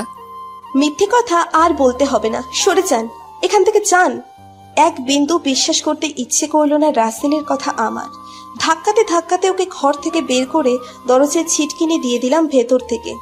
তারপরে বসে বসে কাঁদতে লাগলাম। হঠাৎ জানালার দিকে চোখ পড়তেই দেখলাম আমার বড় চা আমার ঘরের পূর্ব পাশের জানালার কাছে দাঁড়িয়ে আছেন। আমার চোখে চোখ পড়তেই উনি সরে গেলেন। তার মানে এতক্ষণ এখানে দাঁড়িয়ে দাঁড়িয়ে বড় চা আমাদের সব কথা শুনছিলেন। অন্যের ঘরে ঝগড়া দেখতে বেশ ভালোই লাগে বোধ হয়। চরম মেজাজ নিয়ে আমি উঠে জানালা বন্ধ করতে গিয়ে জানালা দিয়ে দেখলাম বড় ভাবি রাসেলকে উঠানে দাঁড় করিয়ে কিছু একটা বলছেন। রাতে খেতে না যাওয়াতে আমার বড় চা আসলেন আমাকে নিতে। আমি ওনার সাথে উল্টোপাল্টা ব্যবহার করলাম। আমার মানসিক অবস্থাটা বুঝতে পেরেই হয়তো উনি আমার কোনো কথা গায়ে মাখলেন না। আমাকে জোর করে উঠিয়ে মুখ হাত ধোয়ালেন। তারপর খাওয়ার ঘরে নিয়ে সবার সামনে খেতে বসালেন। রাসেলও ছিল সেখানে, চিন্তিত দেখাচ্ছে তাকে। আমার দিকে বারবার তাকাচ্ছে শুধু। খাওয়ার সময় আমার শাশুড়ি উঠালেন বিয়ের কথা। রাসেলকে উদ্দেশ্য করে বললেন, রাসেল, তোর জন্য মাইয়া দেখে আসলাম আইস। কি যে সুন্দর, একদম পরীর মতন। মাইয়ার বাপের পয়সাও আছে। ঠিকানা কইলে তুই চিনতেও পারস। ওই যে ওই গ্রামের জমির আলীর মাইয়াটা। রাসেল বেশ বিস্ময় নিয়ে মায়ের দিকে তাকিয়ে আছে। আমি তার চেয়েও বেশি বিস্ময় নিয়ে রাসেলকে দেখছি। মানে কি, রাসেল কি তাহলে জানে না বিয়ের কথা? আমি যে ওকে এতগুলো কথা বলে ফেললাম একটু আগে। আমার চিন্তার মাঝপথেই রাসেল তার মাকে উদ্দেশ্য করে বলল, কি বলছো মা? আমি বিয়ে করব মানে? বিয়ে করব কেন? বিয়ে কয়বার করব? তোর কোনো মত আমি শুনবার চাই নাই রাসেল। তোরে কওয়ার দরকার আছিল তাই কইলাম। বিয়া আগামী পরশুদিন। ঘরোয়া কইরাই বিয়া পড়াইয়া মাইয়া নিয়ে আসুন। মানে কি মা? তুমি আমাকে না জানিয়েই বিয়ের ডেট পর্যন্ত ফাইনাল করে আসছো? একবার আমাকে কিছু বলারও প্রয়োজন মনে করো নাই? বিয়ে কি ছেলে খেলা নাকি যখন তখন যাকে তাকে বিয়ে করে ফেলবো? আমি তো আশ্চর্য হয়ে যাচ্ছি। রাসেলের কথা শুনে আমার শাশুড়ি চিৎকার করে বললেন, তোরে জিগাইয়া তোর বিয়া ঠিক করা লাগবো আমার? তোর থেকে কি আমি কম বুঝি রে? কি পাইছস তুই এই মাইয়াটার মধ্যে? তোরে কি জাদু কইরা রাখছে? হ্যাঁ, পছন্দ কইরা বিয়া কইরা এই মাইয়াটারে তুই আনছস। কিন্তু এই বেদ্যপ মাইয়াটা আমার কোনো কথা শুনবার চায় না। স্যাটাং স্যাটাং মুখের উপরে উত্তর দিয়া দেয়। আমার সংসারে সব সুখ কাইরা নিছে। শাশুড়ির মুখের কথা ছো মেরে এক প্রকার কেড়ে নিল রাসেল। তোমার সংসারের সব সুখই ও নষ্ট করে দিচ্ছে। আর তোমরা কি করছো? তোমরা কোন দিক থেকে ওরে সুখ দিছো সেটা বলবা? 3টা বছর ধরে এই সংসারে এসে পেয়েছেটা কি? এই মেয়েটা যতটা পারছে, যেভাবে পারছে, সবসময় তোমাদের মন জোগাতে চেষ্টা করে গেছে। বিনিময়ে কি পাইছে ও? তুমি ওর মন থেকে গ্রহণ করে নিবা তো দূরের কথা, ওর মৃত্যু কামনা করতে পর্যন্ত তোমার বাধে না মা। এ বাজান, তুই এইগুলা কি কইতাছোস? তোর মাথা ঠিক আছে তো, নাকি আওলাই গেছে? আমার সাথে এমনি কথা কইবার সাহস কই পাইছোস? আর আমি কখন তোর বইয়ের মৃত্যু চাইলাম?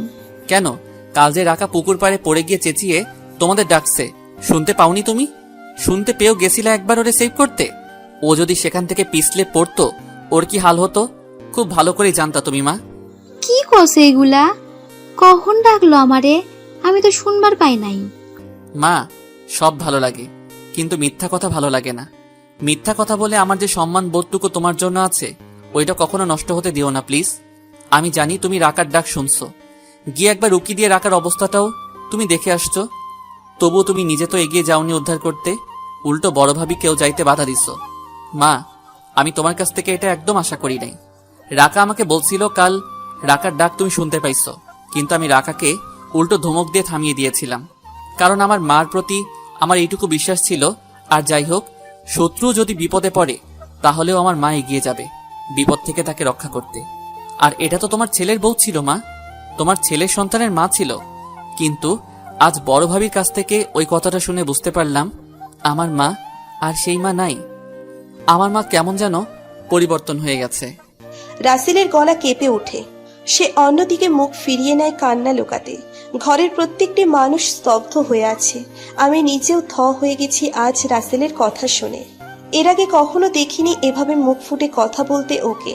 এদিকে শাশুড়ি আমার বড় চায়ের দিকে এমন ভাবে তাকিয়ে আছেন যেন পারলে এখনই চিবিয়ে খান। কিছুক্ষণ নীরব থেকে উনি ক্রোধে ফেটে পড়লেন। ফকিন্নির জি, তুই আমার নামে আমার পোলার লগে লাগাস? তোরেও আমি দেইখা সারমু, আগে ছোটটার ব্যবস্থা করি। শাশুড়ির আগুন ছড়ানো দৃষ্টির সামনে আমার বড় চা ভয়ে একদম মিহিয়ে গেল। উনি তাহলে উঠানে দাঁড়িয়ে দাঁড়িয়ে রাসেলকে এই ব্যাপারেই বলছিলেন? আচমকাই আমার শাশুড়ি হাউমাউ করে কাঁদতে শুরু করলেন।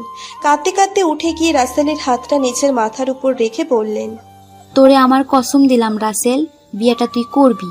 আমি কথা দিয়া ফেলাইছি, আর যদি বিয়া না করস তাহলে আমার মরা মুখ দেখবি। শাশুড়ি কাঁদতে কাঁদতে চলে গেলেন। শাশুড়ি যাওয়ার সাথে সাথে রাসেলও উদ্ভ্রান্তের মতো বেরিয়ে গেল ঘর থেকে। এদিকে শাশুড়ির কথা শুনে আমার বুকটা ধড়াস করে উঠল। আজ পর্যন্ত আমার শাশুড়ি কিছু বলেছে আর রাসেল সেই কথা শোনেনি, এরকমটা কখনো হয়নি। তবে কি রাসেল? না, আমি আর ভাবতে পারছি না। রাসেল সেই যে তখন ঘর থেকে বের হলো, সারা রাতে আর বাড়ি ফিরল না। আমি আরো একটি নির্ঘুম আরেকটি রাত কাটিয়ে দিলাম। পরের দিন সকাল হতেই বাড়িতে বিশাল আয়োজনের তোড়জোড় শুরু হয়ে গেল। বিয়ে আগামীকাল হওয়ার কথা থাকলেও আমার শাশুড়ি কোনো এক কারণে আজ রাতেই বিয়েটা সম্পন্ন করে ফেলতে চাইছেন। আমি ঘরে বসে নীরব দর্শক হয়ে জানালা দিয়ে শুধু দেখতে লাগলাম। আহা, কত মানুষ, কত আনন্দ, পাড়া প্রতিবেশীর হই হুল্লোড়। বিয়ে বাড়ি বলে কথা। আমার চোখ দুটো তখন শুধু রাসেলকে খুঁজছে, কিন্তু আশেপাশে কোথাও রাসেলকে দেখতে পেলাম না। একটু পর রাসেল কোথা থেকে যেন হন্ততন্ত করে ঘরে আসলো, এসে বিছানায় শুয়ে পড়ল। ওর দৃষ্টি উপরের কারবাসের দিকে নিবদ্ধ। পাশে যে একটা জলজ্যান্ত মানুষ হিসেবে আমি বসে আছি, সেই দিকে ওর একবার ফিরেও তাকালো না। কি জানি, হয়তো চোখে চোখ মেলাতে পারবে না বলেই তাকাচ্ছে না। বিষণ্ণ দেখাচ্ছে রাসেলকে ভীষণ। দেখেই বোঝা যাচ্ছে বিশাল ঝড় বয়ে যাচ্ছে ওর মনের ভিতর দিয়ে। একদিকে মা, অন্যদিকে বউ। হঠাৎ করেই আমার কি হলো জানি না, প্রচন্ড মায়া অনুভব করতে লাগলাম এই মানুষটার প্রতি। ওর বুকের কাছে জড়ো করে রাখা হাতগুলো থেকে ডান হাতটা আমি তুলে নিলাম আমার হাতে। ও কিছুটা চমকে গিয়ে এতক্ষণে আমার দিকে তাকালো। তোমার দোটানা থাকতে হবে না রাসেল, তুমি তোমার মায়ের কথা মেনে নাও, বিয়েটা করে নাও তুমি। রাকা, আমার কোনো আপত্তি নেই। রাসেল, একটা কথা কি জানো, যাকে ভালোবাসা চাই তাকে অশান্তিতে দেখা যায় না। বিশ্বাস করো, তোমার মনে যে অশান্তি চলছে এটা আমি আর নিতে পারছি না। আমি তোমাকে মুক্তি দিলাম, আর আমি আজই আমাদের বাড়িতে চলে যাব। সমস্যা নেই, তোমার নতুন বউয়ের কোনো প্রকার কষ্ট হবে না এখানে আমার কারণে। আমাকে কখনো দেখতে ইচ্ছে হলে আমার বাবার বাড়িতে এসে দেখেছো। রাসেল উদ্ভ্রান্ত দৃষ্টিতে আমার দিকে চেয়ে রইল। আমার কোনো কথাও শুনতে পাচ্ছে কিংবা বুঝতে পারছে বলে মনে হলো না। আমার দু চোখ দিয়ে তখন টপ টপ করে পানি পড়ছে শুধু, কিন্তু আমার চোখের পানি দেখিয়ে আমি রাসেলকে দুর্বল করতে চাই না। আমি অনেক করে চাইছি কান্না থামাতে, কিন্তু আমার চোখ চাইছে না। কিছুক্ষণ পর আমার জায়েদের ছোট ছোট ছেলেরা ও পাড়া প্রতিবেশীরা ছোট ছেলেমেয়েরা হাতে করে এক গাদা ফুল নিয়ে আমার ঘরে ঢুকে গেল হুড়মুড় করে। আমার বুকে যেন কেউ তীর ছুঁড়ে মারল। এভাবে করে আমার শ্বাসটা হঠাৎই আটকে গেল এই কথা শুনে। আমার ঘর, আমারই বিছানা, আমার স্বামী, আর সব আয়োজন অন্য একটা মেয়ের জন্য। আমি তড়িঘড়ি করে বের হয়ে এক দৌড়ে সেজ জায়ের ঘরে চলে গেলাম। আমি চাই না ঘর ভর্তি ছোট ছোট ছেলেপিলে আমার চোখের পানি দেখুক, পাড়া প্রতিবেশীরা আমাকে নিয়ে উপহাস করুক। সারাটা বিকাল জায়ের ঘরে কাটিয়ে সন্ধ্যার দিকে অনিচ্ছা সত্ত্বেও আমার ঘরে ফিরে আসলাম। ব্যাগ গোছাতে হবে, এখনই চলে যাব বাবার বাড়িতে। নিজের চোখে নিজের স্বামীর বিয়ে কোনো নারী বা দেখতে পারে? বউ নিয়ে যখন আসবে তখন ঠিক এই ঘরেই তো তুলবে, আর আমাকে ছুঁড়ে ফেলে দেওয়া হবে পরিত্যক্ত কোনো ঘরে, যেভাবে করে ময়লা আবর্জনা ডাস্টবিনে ফেলে দেওয়া হয়। আমার স্বামী আস্তে আস্তে নতুন বউয়ের দিকে ঝুঁকে যাবে। না, আর ভাবতে পারছি না। আমার ঘরটা খুব সুন্দর করে সাজিয়েছে বাচ্চারা। আমার কপালে তো এত আয়োজন জোটেনি, হয়তো আমার ভাগ্যেই ছিল না, কিন্তু আমার স্বামীর ভাগ্যে ছিল।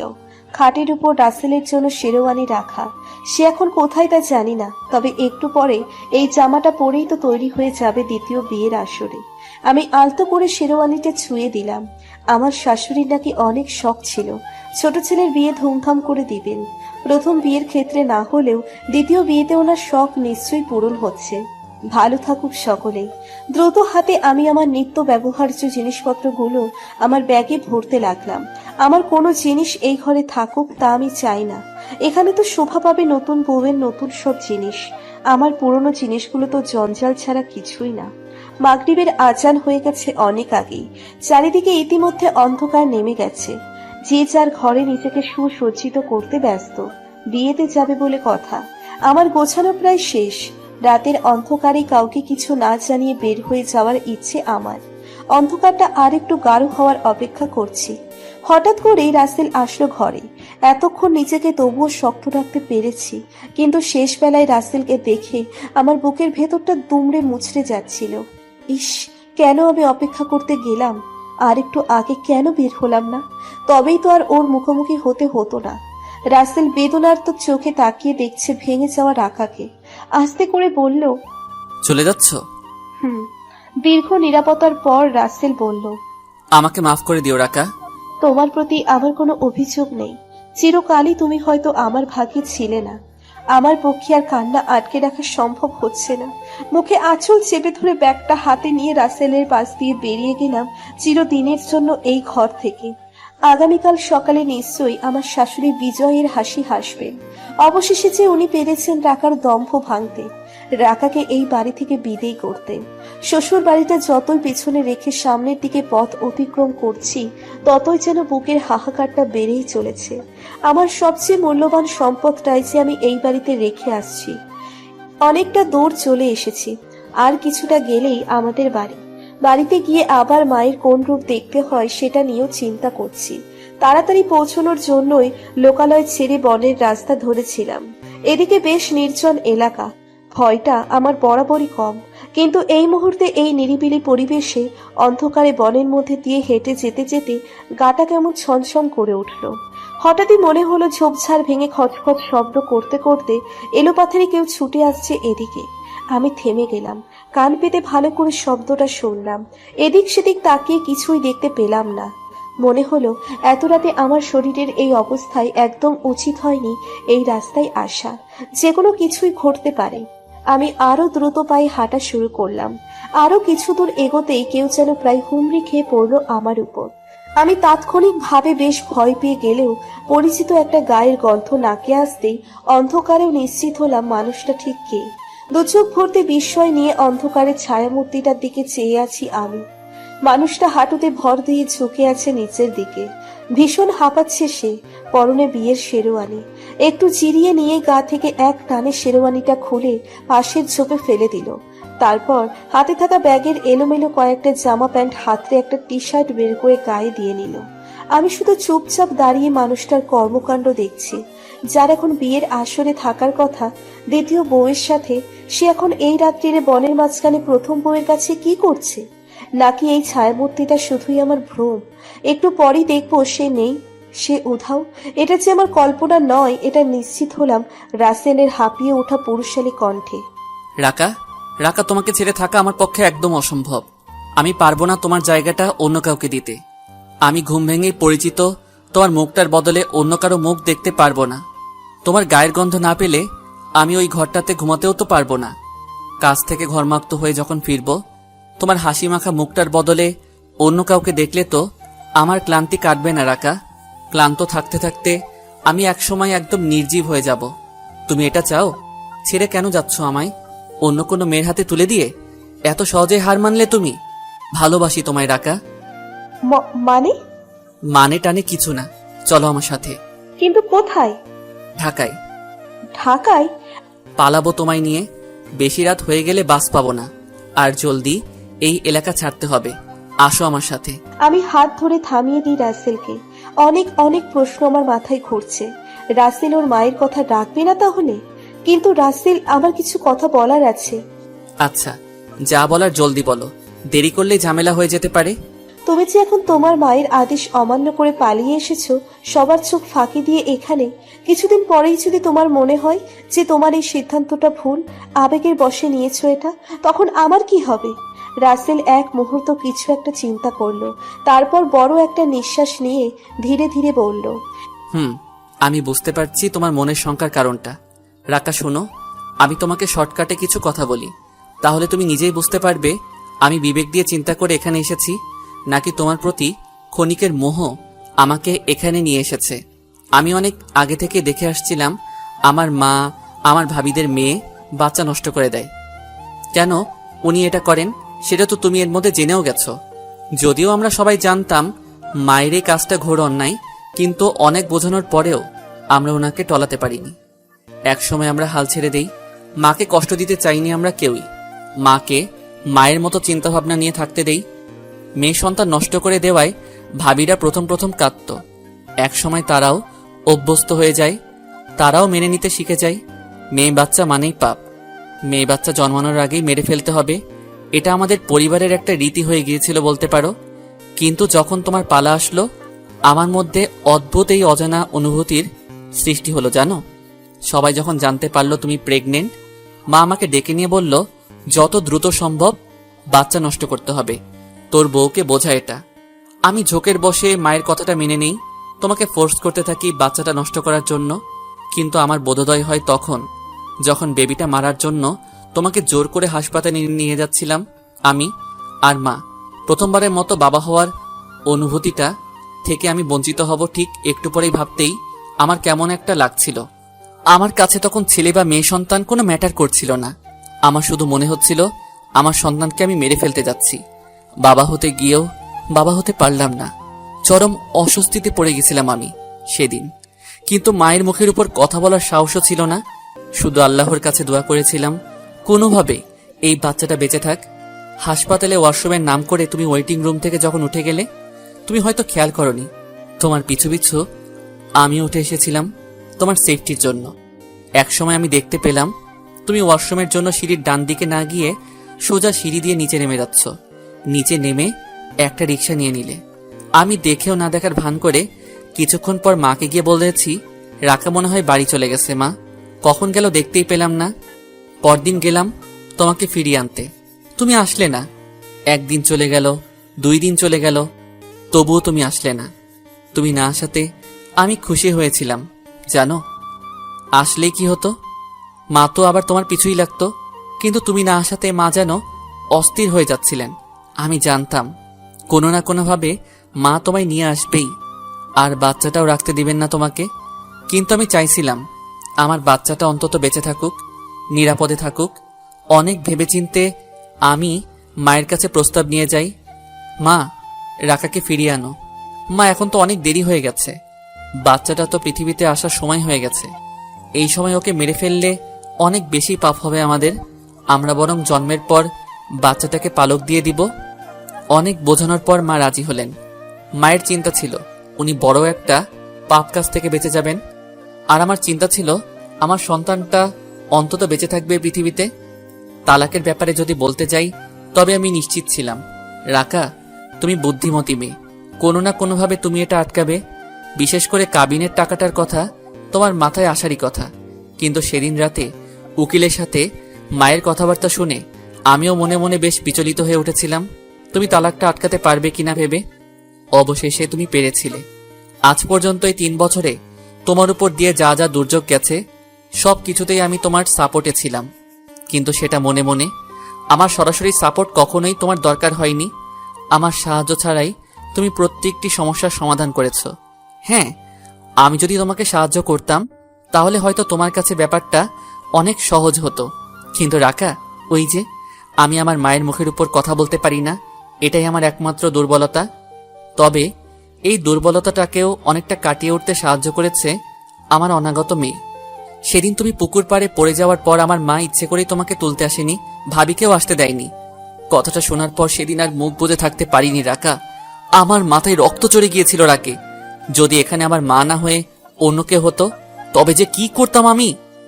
একবার শুধু চোখ বন্ধ করে ভেবেছি, যদি আমি ঠিক সময় না আসতাম সেদিন, তোমার বা আমার সন্তানের ঠিক কি অবস্থা হতো। সন্তানের প্রতি অসম্ভব চুম্বকীয় সেই টান আমাকে মার সামনে প্রথমবারের মতো উঁচু গলায় কথা বলতে বাধ্য করেছিল।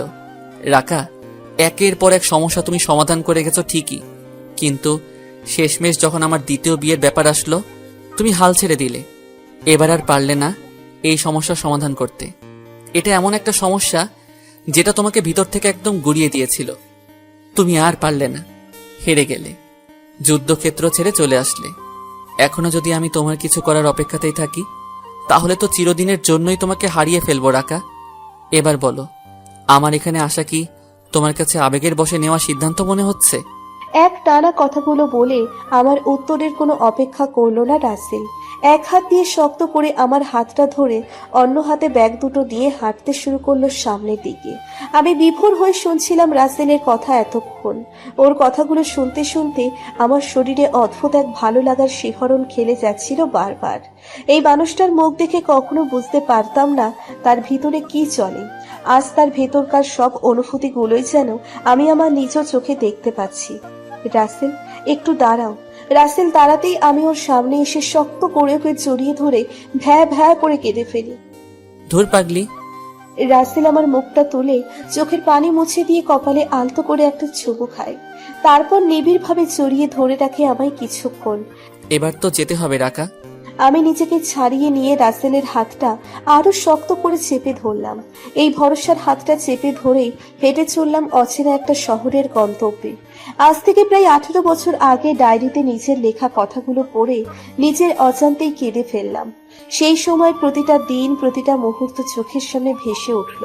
কত কঠিন সময় পার করে এসেছি, কতটা সংগ্রাম করে একটা পরিবারের রীতি ভেঙে দিয়ে অবশেষে আমার মেয়ে তুলিকে জন্ম দিয়েছি আমি। হ্যাঁ, আমার মেয়ের নাম তুলি। কিছুদিন পরেই ওর 18 বছর পূর্ণ হবে। কিন্তু এত অল্প বয়সেই আমার মেয়েটা আমাদের 4 জনের সংসারটা চালাচ্ছে। ভাবা যায়, এখানে আসার কিছুদিন পরেই তুলির জন্ম হয়। ঢাকায় আসার প্রথম দিনগুলো আমাদের খুব একটা ভালো যায়নি তা ঠিক, কিন্তু স্ট্রাগল করতে করতে একসময় এসে ঠিকই সফলতার মুখ দেখতে পেয়েছিলাম আমরা। প্রথম দিকে আমি বাসায় বসে টিউশনি করাতাম কয়েকটা, আর রাসেল তার জমানো মূলধন দিয়ে প্রথমে ছোট করে একটা ব্যবসা শুরু করেছিল। আগে থেকেই অভিজ্ঞতা থাকায় অল্প দিনেই বেশ সফলতা পেয়ে বড় ব্যবসায়ী হিসেবে খ্যাতি লাভ করে রাসেল। কিন্তু একটা বাস দুর্ঘটনায় বছর 3 আগে রাসেলের জীবনে অন্ধকার নেমে আসে। পঙ্গু হয়ে সে এখন হুইল চেয়ারে বসা। আসার কথা হলো সে এখন অল্প অল্প করে হাঁটতে পারে। ডাক্তার বলেছে খুব শীঘ্রই রাসেল আবার নিজ পায়ে চলতে পারবে, কোনো রকম সাহায্য ছাড়াই। রাসেলের অ্যাক্সিডেন্টের পর আমি যখন ঘোর হতাশায় ডুবে যাচ্ছিলাম, কিভাবে কি করব, বাসায় বসে স্বামীর সেবা করব নাকি বাহিরে গিয়ে ব্যবসা দেখব, এই বিপদ থেকে উদ্ধার করে আমার ছোট্ট মেয়েটি। মাত্র 15 বছর বয়সে সে তার বাবার ব্যবসায়ের সমস্ত দায়িত্ব নিজের কাঁধে তুলে নিয়েছিল। ছোটবেলা থেকেই বাবার সাথে ব্যবসায়িক ছোট ছোট কাজে সাহায্য করতে করতে হাতেখড়ি তারও হয়ে গিয়েছিল। কিন্তু একা এত বড় কারবার সামলাতে হিমশিমও খেয়েছিল অনেক মেয়েটা। একই সাথে পড়াশোনার ব্যবসা চালিয়ে নেওয়ার জার্নিটা কষ্টেরই ছিল তার জন্য। তবে এখন এই 3 বছরে আমার মেয়েটা বাবার মতোই পাকা ব্যবসায়ী হয়ে উঠেছে। দেখতে দেখতে বড় কোনো সমস্যা আসলে তবেই শুধু বাবার সাহায্য নেয়। যাই হোক, মজার বিষয় হলো আমার শাশুড়িও এখন আমাদের সাথে থাকছেন। এই বৃদ্ধ বয়সে ওনার সেবা শুশ্রূষা আমি আর আমার মেয়েই করছি। 18 বছর আগে অনেক স্ট্রাগল করে একটা মেয়ে জন্ম দিয়ে আমি রাসেলের পরিবারটিকে আমূল পরিবর্তন ঘটিয়ে দিয়েছিলাম। আমি চলে আসার পর আমার জায়রাও সোচ্চার হয়ে উঠেছিল শাশুড়ির এই অন্যায়ের বিরুদ্ধে। তারাও তাদের মেয়ে সন্তান আর নষ্ট করতে দেয়নি। ফলে এক কথায় দু কথায় একসময় ছেলে ও ছেলের বউদের সাথে আমার শাশুড়ির সম্পর্ক নষ্ট হয়ে যায়। যে যার সংসার নিয়ে আলাদা হয়ে যায়, পড়ে থাকেন একা আমার শাশুড়ি। এদিকে তুলিকে আমরা ওর ছোটবেলা থেকেই বলে এসেছি, কোনো একটা কারণে ওর দাদি বা বংশের কারোর সাথেই আমাদের যোগাযোগ নেই। তুলিও কখনো মুখ ফুটে জানতে চায়নি কি সমস্যা হয়েছিল বা কেন যোগাযোগ নেই। কিন্তু বছর 2 আগেই আমরা জানতে পারি তুলির দাদি ভীষণ অসুস্থ। কোনো এক সময় তিনি বৌদির উপর এত অবিচার করেছেন যে শেষ বয়সে এখন বউরাও তার কাছে আসে না তেমন। ওনার আদরের নাতিরা যে যার মতো করে এক এক দেশে গিয়ে প্রতিষ্ঠিত হয়ে সেখানেই বসবাস করছে। তুলিও সেই সময় প্রথম জানতে পারে যে তার দাদি বেঁচে আছেন আর তিনি খুব অসুস্থ। তুলি জেদ ধরে দাদিকে নিজেদের কাছে নিয়ে আসার। আমি আর রাসেলও তাতে সায় দিই। আসলে কোনো এক সময় আমার শাশুড়ি আমার সাথে অন্যায় করেছেন বা করতে চেয়েছেন, এটা ঠিক।